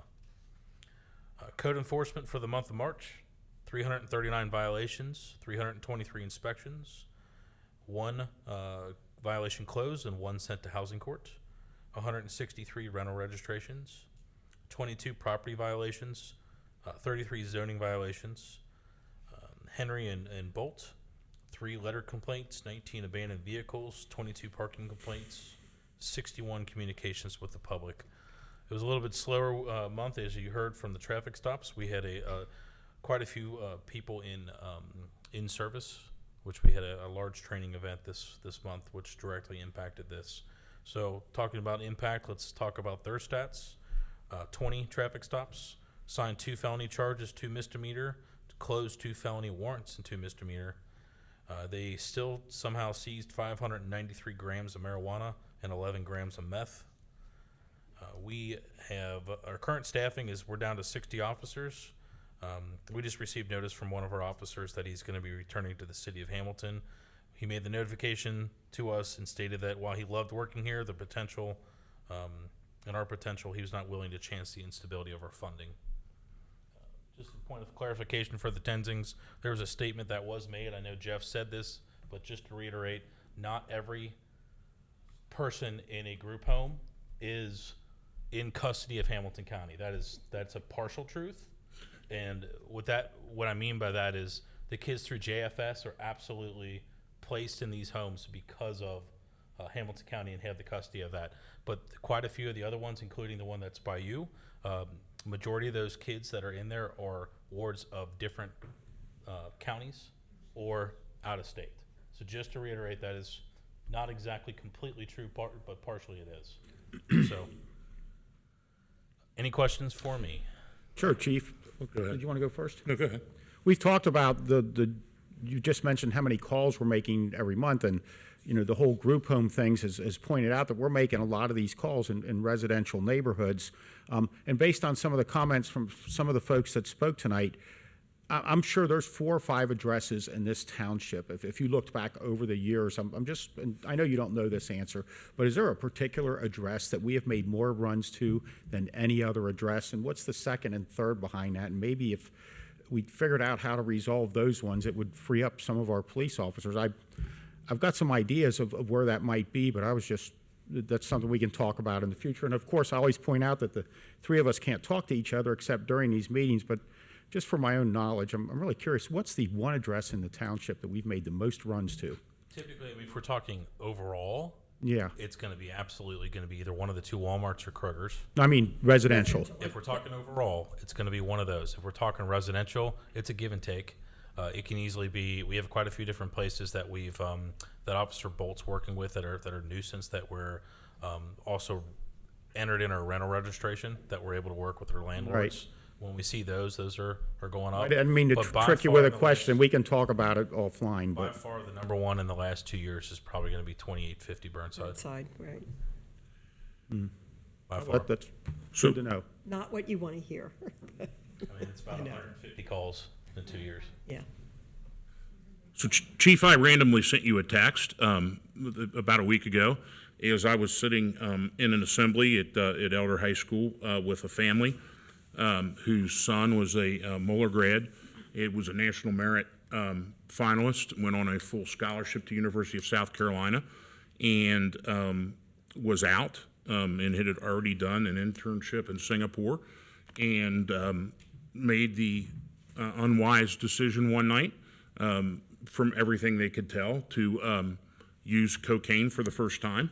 And my text to you was asking about the amount of fentanyl that we seized so far this year, and in January and February it was 57 grams. That unfortunate decision that individual made resulted in his death because it was somehow either cut on a table previously where fentanyl was cut. And one thing that just struck me, punched me right in the face when I looked it up, you sent me the stats. January and February alone were 57 grams of fentanyl seized, and that's enough to kill. I don't know the exact stat. If Bruce was here, he'd get up here and tell us. But it's 1 granule, which is equivalent to a table salt granule. That's enough to cause an overdose on someone that's not have a tolerance. So a kilogram will kill up to 500,000. In 57 grams, I think I did the math, up to 70,000 people. This thing is wild. Evidently, it's just increasing.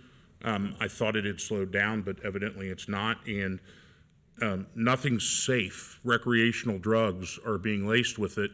And my immediate question was, why would you potentially kill a client if you're a drug dealer? I mean, I wanted to look at the dollars and cents from it, but lacing it with a little bit of fentanyl makes it so addictive that they come back again and again and again and again. So it's a significant problem, and one that our impact unit was making a big dent in. And it's one of those things, Lori McMullen said, it's like an insurance policy, having the police around. You don't want to use it, but when you do, it's good to know. Just some food for thought, 57 grams in 2 months, which I think were more than last year combined in the 12 months. So we are dealing with significant issues, and thank you so much for doing so under really straining circumstances and all your men and women of the police department. Yeah, the statistic is the people dying, if a 737 crashed every day, that's how many people are dying every day from fentanyl. Do you think the feds would do something if a 737 crashed every day, killing that many people? It is a significant amount. The leading cause of death for males 18 to 35 is fentanyl. It's getting astronomical. It's unbelievable.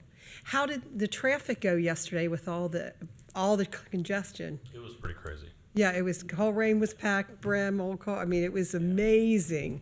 Took me But 45 minutes to go from Sheets and Blue Rock down to East Miami. yes, we have pictures of all the cars lined up, And but to Chief Cordy's credit, he actually got in the cruiser to help out, to assist yesterday, just because we know we've got manpower issues. So thank you. Sure. Lieutenant Middendorf and myself were out there, and all went well. Did you have your glasses on? Oh, yeah. It was awesome. It was a beautiful event. Pretty cool. Yeah. Oh, was that yesterday? Oh, no, it was 2 days ago. You missed it. he took his glasses off when he drove the cruiser, though. Okay, just double checking, yeah. Thank you. Thank you, Chief. Thank you. Up next, batting cleanup will be Alan Walls of the Fire Department.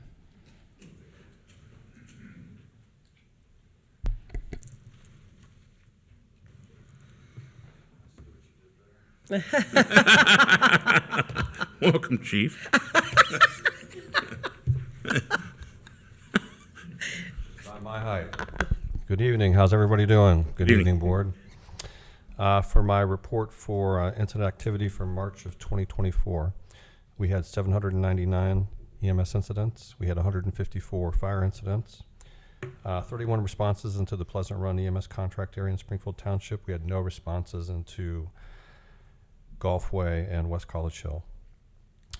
2 fires, significant, 5800 Ravens Ridge with a $2,000 loss, and the 10,000 block of Penarth with an $80,000 loss. Our loss for the month was $82,000, but property value saved was $443,170. Our save rate for 2024 is 89.6%, and our average response time for the arrival of the first unit was 5 minutes and 17 seconds. And first unit on scene less than 6 minutes was 67.3%. I think at the last meeting we addressed it, but last month we did have our 3rd annual awards banquet. At that banquet, we had life-saving awards, unit citations, MVP awards, as well as service awards.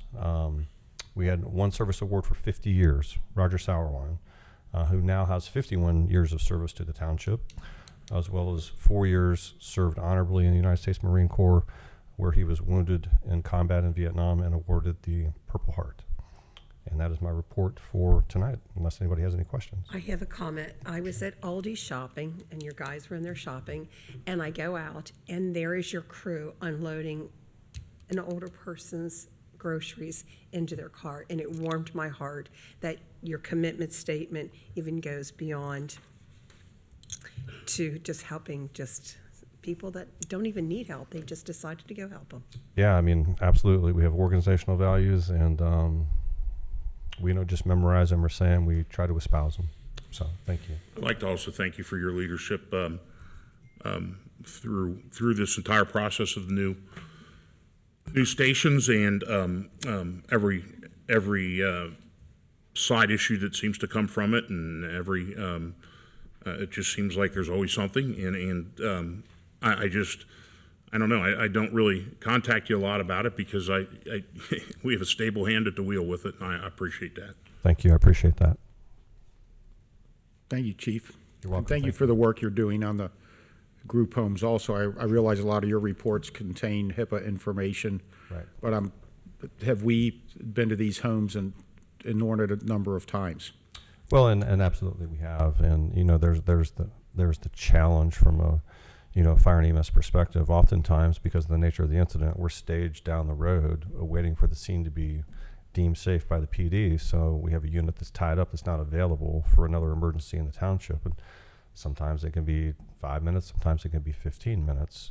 So it provides challenges for neighbors, it provides challenges for law enforcement, it provides challenges for us, and the difficult thing with the children in those homes is, yes, they've probably experienced trauma that we can't imagine. However, it doesn't excuse behaving within societal norms. So if you're asking me, what it points to a certain degree, is a broken system that needs to be fixed. And if you haven't met them, I think that Chief Walls is probably the one person in the organization you may not have had a chance to talk to yet, so, because you know the rest of us by now.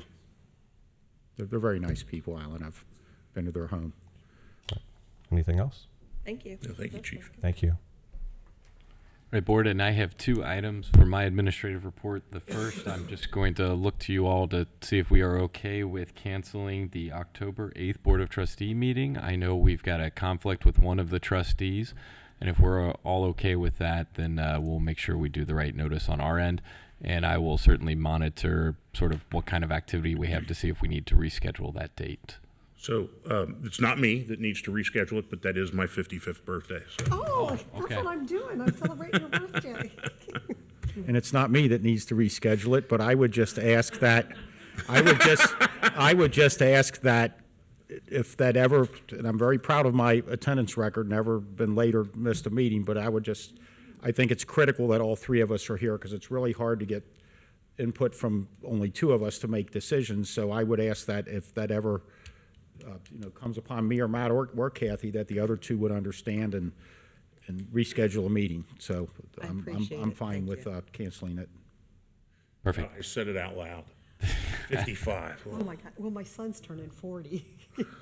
And just my other item for administrative reports, I kind of want to build a little bit on what Dave Moravec was talking about. I'm really excited, and I think the community will be too, when they see the work that went into this Cincy Magazine series of articles all about Colerain Township. It's honestly the graphics and the photos and the iconography throughout it is just incredible. A lot of that work was done by Helen, so kudos to Helen and the work that she put into it. But I mean, this has been something that I think the chamber, as well as our team and Helen, have been working together on now for probably 6 to 8 months. So it wasn't something that just happened overnight. And we're going to be looking for feedback from the residents. If the residents like this, then that will tell us that we should keep doing it. If the residents say, hey, that was great and all, but maybe dollars better spent elsewhere, that'll tell us to maybe do something else. So please let us know your thoughts when you see it. And that will conclude administrative reports. Okay, so now we go to the trustee reports. Who wants to go first? We've discussed most of my items. There was a comment made by a citizen about stormwater complaints and why don't we do something about them? Well, stormwater flows from township to village to city. It flows all over the county. The county has a stormwater agency that handles stormwater. That's why we don't have jurisdiction with that. Yeah, and so for Hamilton County, the way they establish their stormwater district is very different from other counties, and that what limits our ability as a township to take action or not take action. What's really unique about Colerain is we're not quite split in half, but there are 2 different watersheds that run through our community. So you've got the Little Miami Aquifer watershed. Great Miami Aquifer watershed. Most of those stormwater challenges actually are up in the Dayton area, but we just happen to be a part of it down here because of the Great Miami River. The other half is the west branch of the Mill Creek, and those issues tend to flow from the south to the north because most of our water actually goes up to Winton Lake. So that'll give you sort of a reference point depending on where you are geographically in the township. But a lot of our stormwater issues tend to be centralized to the southern portions of the township where we've got the older gray water infrastructure, and they're also bringing in a lot of water from our neighbors to the south. And so improvements that should be made need to be looked at on more of a holistic standpoint. But anything that we do here to maybe mitigate issues could cause issues either downstream or upstream, just depending on Which is why it's a county operation and not us, because it flows from one jurisdiction to the next. Yes. And the question was asked, how many group homes? We have a list of the ones that we know about. What profit for the township? Obviously, none has been discussed. Does any of us live next to a group home?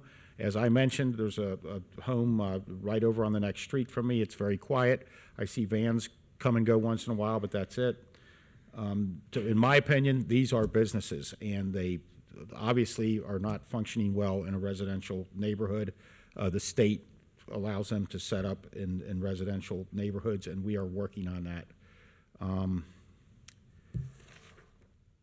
And we talked about stormwater, and I will give the rest of my time to the other 2 because the meeting's already getting long. So. Yeah, mine, it's the same thing. We've discussed a lot of it, and with Dave Moravec leaving, the Hometown Hero is a wonderful event. They have Split the Pot, they have bourbon tasting, they have food trucks. If anybody would like to go, it is a very, very nice event. And to clarify from one thing in the citizens' address, it was 2 separate issues. My husband and I, over the years, have cleaned up our little section of our street, and I said thank you because I was out of town and I called because somebody dumped mattresses and furniture on Dry Ridge down the street and had two separate events. So just wanted to clarify a comment made by a citizen. And I'm going to respond to some of the comments as well, mainly from public hearing, especially community development block grants. The money for construction or remodeling is actually Sears was somehow mentioned in that. This is from it's described as assisting seniors, veterans, those on the township's registry of vacant or foreclosed properties, or those are currently in the land bank. So it's not. There are limitations on it. The $100,000 mentioned for Groesbeck Park is not for just strictly a plan. It also includes improvements to the property outlined in the final plan. There was a comment made about a displaced football team. I don't think to this point they've actually signed the agreement that they were offered, right? Is that? That's my understanding, is that we work to find them a space that is actually 3 acres as opposed to 2 acres, that is within a stone's throw, and our restrooms that were available are still available. And I understand at the new firehouse, the restrooms are going to be positioned outside, right, so that they can be. No, the firehouse restrooms are not necessarily outside, but there will be access if the Okay. public, yes. And is there going to be a shelter? The shelter that was there is still there. Okay, so yeah, just making sure that we've gotten that correct. And I do agree with the idea that it's been floated several times. With the group homes, the neighborhoods aren't getting served. The township isn't getting served, and the children aren't getting served. I mean, it's a lose-lose-lose. It seems to me. Except for the property. Yeah, except for it's a money grab, and it's something that I consider very problematic. And I've talked to Senator Blessing and Representative Abrams about it as well. And look, all three of us have devoted a whole lot of time to this because I think it's one of the limited things that all three of us are 100% in agreement with. And the problem is our hands are tied. In our system of governments, we have 80,000 different units of government in the United States. The federal is the supreme, and then state and then local governments. We can't usurp state power and say to the state of Ohio, "Hey, you're going to do this because we told you so." So we have to find our areas in which we can work. And that area for this question is going to be zoning. At the same time, we're still pushing the state and saying, "Hey, we don't like the way this is running, but I'm not going to wait for them. We're going to try to do what we can do at our level first." And like I said, it's something I think that all three of us are in agreement, and all three of us are working on it from different angles. The staff is working on it, and it's frustrating. And I would love to just send a bill to somebody for all the police runs. I don't think that'll work, but,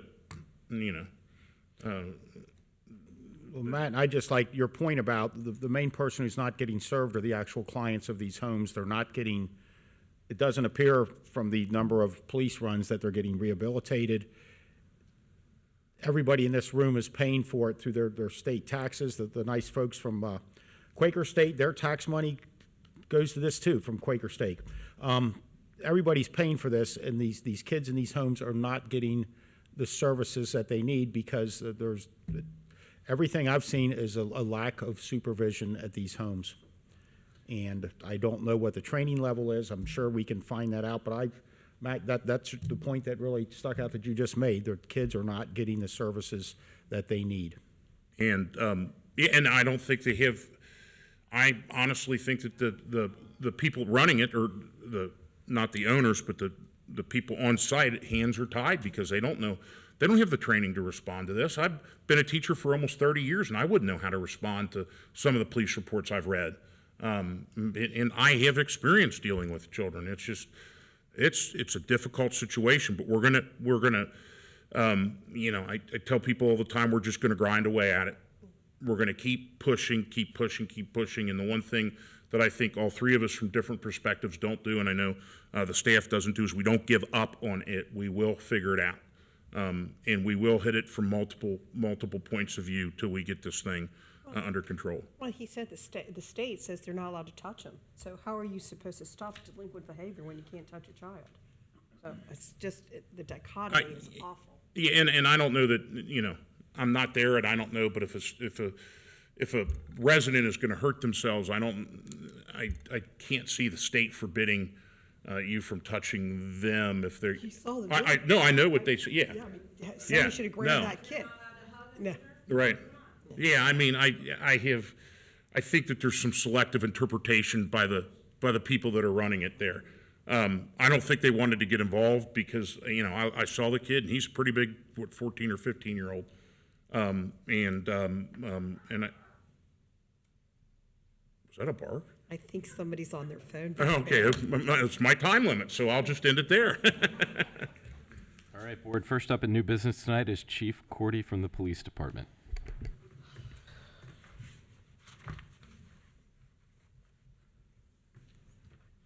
Chief, welcome back. Thank you. All right, item A, we have a resolution declaring nuisance and ordering abatement. Only 3 properties here. 2505 Burnside Drive, 8465 Colerain Avenue, and 6834 Thompson Road. Recommend adoption of the resolution. I'll motion to declare nuisance and order abatement at 2505 Burnside Drive, 8465 Colerain Avenue, 6834 Thompson Road, is indicated in the meeting packet. I will second Matt's motion. No discussions? None. Sorge? Yes. Mr. Unger? Yes. Mr. Waller? Yes. Item B, resolution declaring a junk motor vehicle at 11525 Colerain. At this address, we have a 2011 red Mazda 2 with Ohio plate HGS 1501 and a 1995 Lincoln Continental, which is gray in color. Recommend adoption of the resolution. I'll motion to adopt a resolution declaring a junk motor vehicles at 11525 Colerain Road as indicated in the meeting packet. A red Mazda 2, 2011 model, and a gray 1995 Lincoln Continental. I'll second the motion. Sorge? Yes. Mr. Unger? Yes. Mr. Waller? Yes. Item C, resolution declaring a junk motor vehicle at 11611 Hamilton Avenue. At this address, there is a 2006 maroon Ford Expedition. Recommend adoption of the resolution. A motion to declare a junk motor vehicle 11611 Hamilton Avenue. It's a 2006 maroon Ford Expedition. I'll second the motion. Sorge? Yes. Mr. Unger? Yes. Mr. Waller? Yes. Item D, resolution declaring a junk motor vehicle at 10876 Gosling. At that address, there is a 1998 white Dodge Grand Caravan, license plate Ohio HDY 5015. Recommend adoption of the resolution. I'll motion to adopt a motion declaring a junk motor vehicle 10876 Gosling Road, a 1998 white Dodge Grand Caravan. I will second it. That one's probably in pretty good shape. Sorge? I've seen 19. Yes. Mr. Unger? Yes. Mr. Waller? Yes. Item E, resolution declaring a junk motor vehicle at 9854 Lower Linda Drive. At this address, 2 vehicles, a 2007 gray Nissan Altima, Ohio license plate HVS 3162. Second vehicle, 1999 maroon Dodge Dakota, Ohio license plate GVG 3622. Recommend adoption of the resolution. I motion we approve the resolution declaring the 2 junk motor vehicles at 9854 Laura Linda. Second. And my comment on the last one was I just, for some reason, got this mental image of what that Dodge Caravan looked like, the 1998 that was. I once owned a 1998 Dodge Caravan. I'm sure When I they've did. been sitting for 24 years. Sorry about that. No other comments. Sorge? Yes. Mr. Unger? Yes. Mr. Waller? Yes. Thank you. Thanks, sir. Hey, board, the next item is a motion authorizing the township administrator to execute change orders on fire station construction projects under $25,000 from owner's contingency through December 31st, 2024.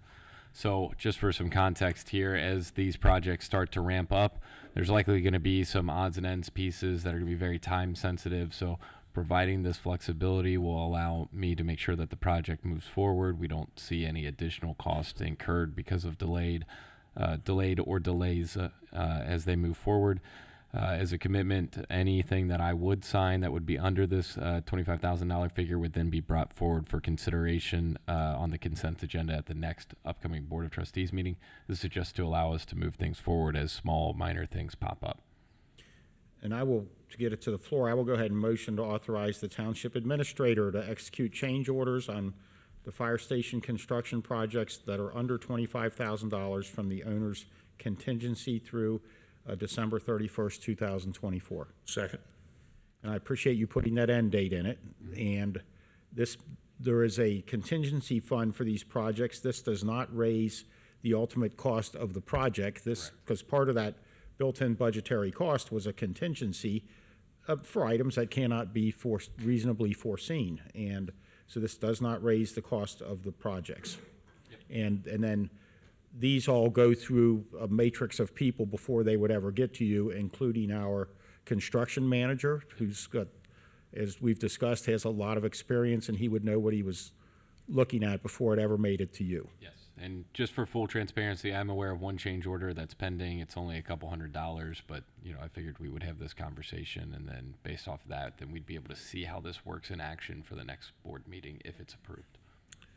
Right, and the reason there's an end date on it is we get to the end of the year, depending on the progress on these projects, we can revisit this. Yes, and our original contracts are set to have the projects completely completed by December 31st, 2024. So if not, we would have to be considering an extension of that as well. Any comment? Sorge? Yes. Mr. Unger? Yes. Mr. Wallace? Yeah.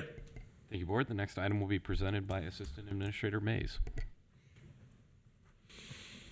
Welcome back. Thank you. It's great to be back.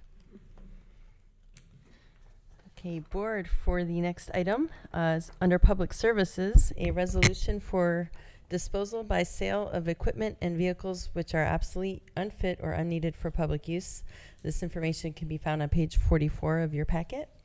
The 1995 Caterpillar 100 forklift is a piece of equipment that is nearing useful life, and staff would like to prepare legislation to place the item on GovDeals once it has gone beyond its useful life. Staff recommendation is an adoption and approval of the resolution. To get it to the floor, I will motion that we approve a resolution for disposal by sale of equipment and vehicles which are obsolete, unfit, or unneeded for public use. I'll second. And this is just for that forklift. And to clarify, this doesn't mean that we're necessarily going to put it out tomorrow. This is just so when it does reach that end of useful life, which we anticipate to be very soon, that we'd be able to put it out at that moment in time. Right, but this keeps the policy in effect for anything else. This is just that one 1995 Yes. forklift. Okay. Is there do they put it at Gov, the auction site? Do you put a reserve on it? That's a great Mike Adler question. No, I don't think we typically do. I think we do have the right to ultimately not sell if we don't get what we think we should for it and keep it that way. But typically, yeah, we don't necessarily put a reserve, is my understanding. Since I feel like I'm kind of watching my nickels and dimes here, is this I would assume this has the biggest audience for sales, something like that. GovDeals is very, very popular for I check it out often, so. government surplus. Okay. Sorge? Yes. Mr. Unger? Yes. Mr. Wallace? Yes. Thank you, Board. Thank you. The next item will be presented by Development Director David Miller.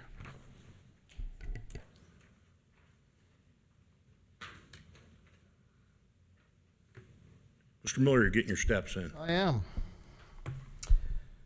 I'm going to need it. It's May 5th. Okay, so before you is a recommended schedule of new fees for planning and zoning. So we have done a comparison to neighboring townships to see what they charge for a variety of services, and primarily it's staff time, it's review. Sometimes they can be done quickly, sometimes it is a time-consuming activity. And so on average, we've calculated prices. Interesting enough, you have seen periodic and selective updates to a few fees along the way, but generally speaking, this schedule has not been updated since 1996. So we felt like it was opportune time to present to you a new fee schedule. So we haven't changed everything, but the ones that we felt like needed modification, we presented those in this new fee schedule. So that is what's before you for consideration tonight. I'll motion to modify fees for zoning permits effective May 1st, 2024. Second. Kathy seconded. Yeah. Thank you for your work on this. Oh, yeah. Ms. Orr? Yes. Mr. Unger? Yes. Mr. Waller? Yes. Thank you, Board. sir. Thank The you. last two items of new business will be presented by Assistant Administrator Mays. Hello again. Under administration, we have a motion authorizing the Township Administrator to execute a contract with Briggs Creative Services LLC, doing business as Environmental Design Group LLC, for right-of-way consulting services for the Springdale Road Sidewalk Project. Information on this item can be found on page 51 of your packets. As the Springdale Road Sidewalk Project moves closer to the expected construction date, it's time to begin to acquire the necessary right-of-way to construct the project. The township received and solicited and received 3 proposals from the items are included in your packet. With Briggs Creative Solutions LLC, doing business as Environmental Design Group LLC, representing the best proposal as an ODOT qualified firm. Staff recommendation is an adoption and approval of the motion. I'm trying to get to the last page. I'll of it. motion to authorize the Township Administrator to execute a contract with Briggs Creative Solutions, LLC, DBA Environmental Design Group, LLC, for row consulting services for the Springdale Road Sidewalk Project. A second. Any discussions? I'm looking for the page on here that has the pricing on it. Right now, the right-of-way consultants will analyze the right-of-way plans, and it's a negotiation process with the Okay. owner. Right. So it'll be a consent item on a future agenda. Okay, thank you. Ms. Orr? Yes. Mr. Unger? Yes. Mr. Waller? Yes. Thank you, Board. And as a caveat to the next item, we're in the same boat with the not having an official contract until they review the right-of-way plans. So that being said, this motion is authorizing the Township Administrator to execute a contract with Dunrob and Associates LLC for right-of-way consulting services for the Joseph Road Sidewalk Project. This information can be found on page 87 of your packet. And again, going back, this project, we're moving forward with it, and the process of negotiating the acquisition of temporary right-of-way is a specialized skill. So we're reaching out to this specific professional service from Dunrob and Associates, with which is a pre-qualified firm with ODOT. This contract will not exceed $50,000 and is anticipated as an anticipated cost for this project. Staff recommendation is an adoption and approval of the motion.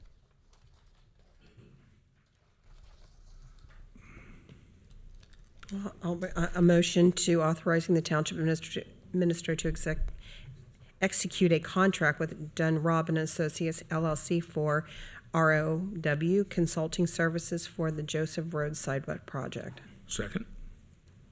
Any discussions? None from me.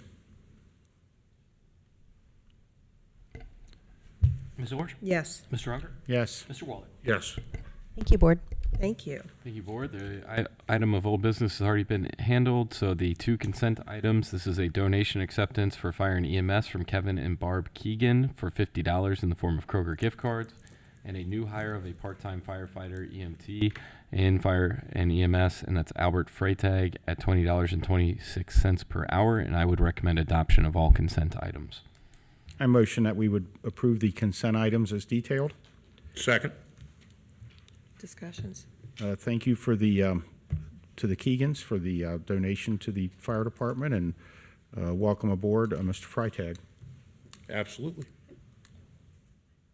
Ms. Orr? Yes. Mr. Unger? Yes. Mr. Waller? Yes. Do you have a fiscal office report? Very brief. Very brief one.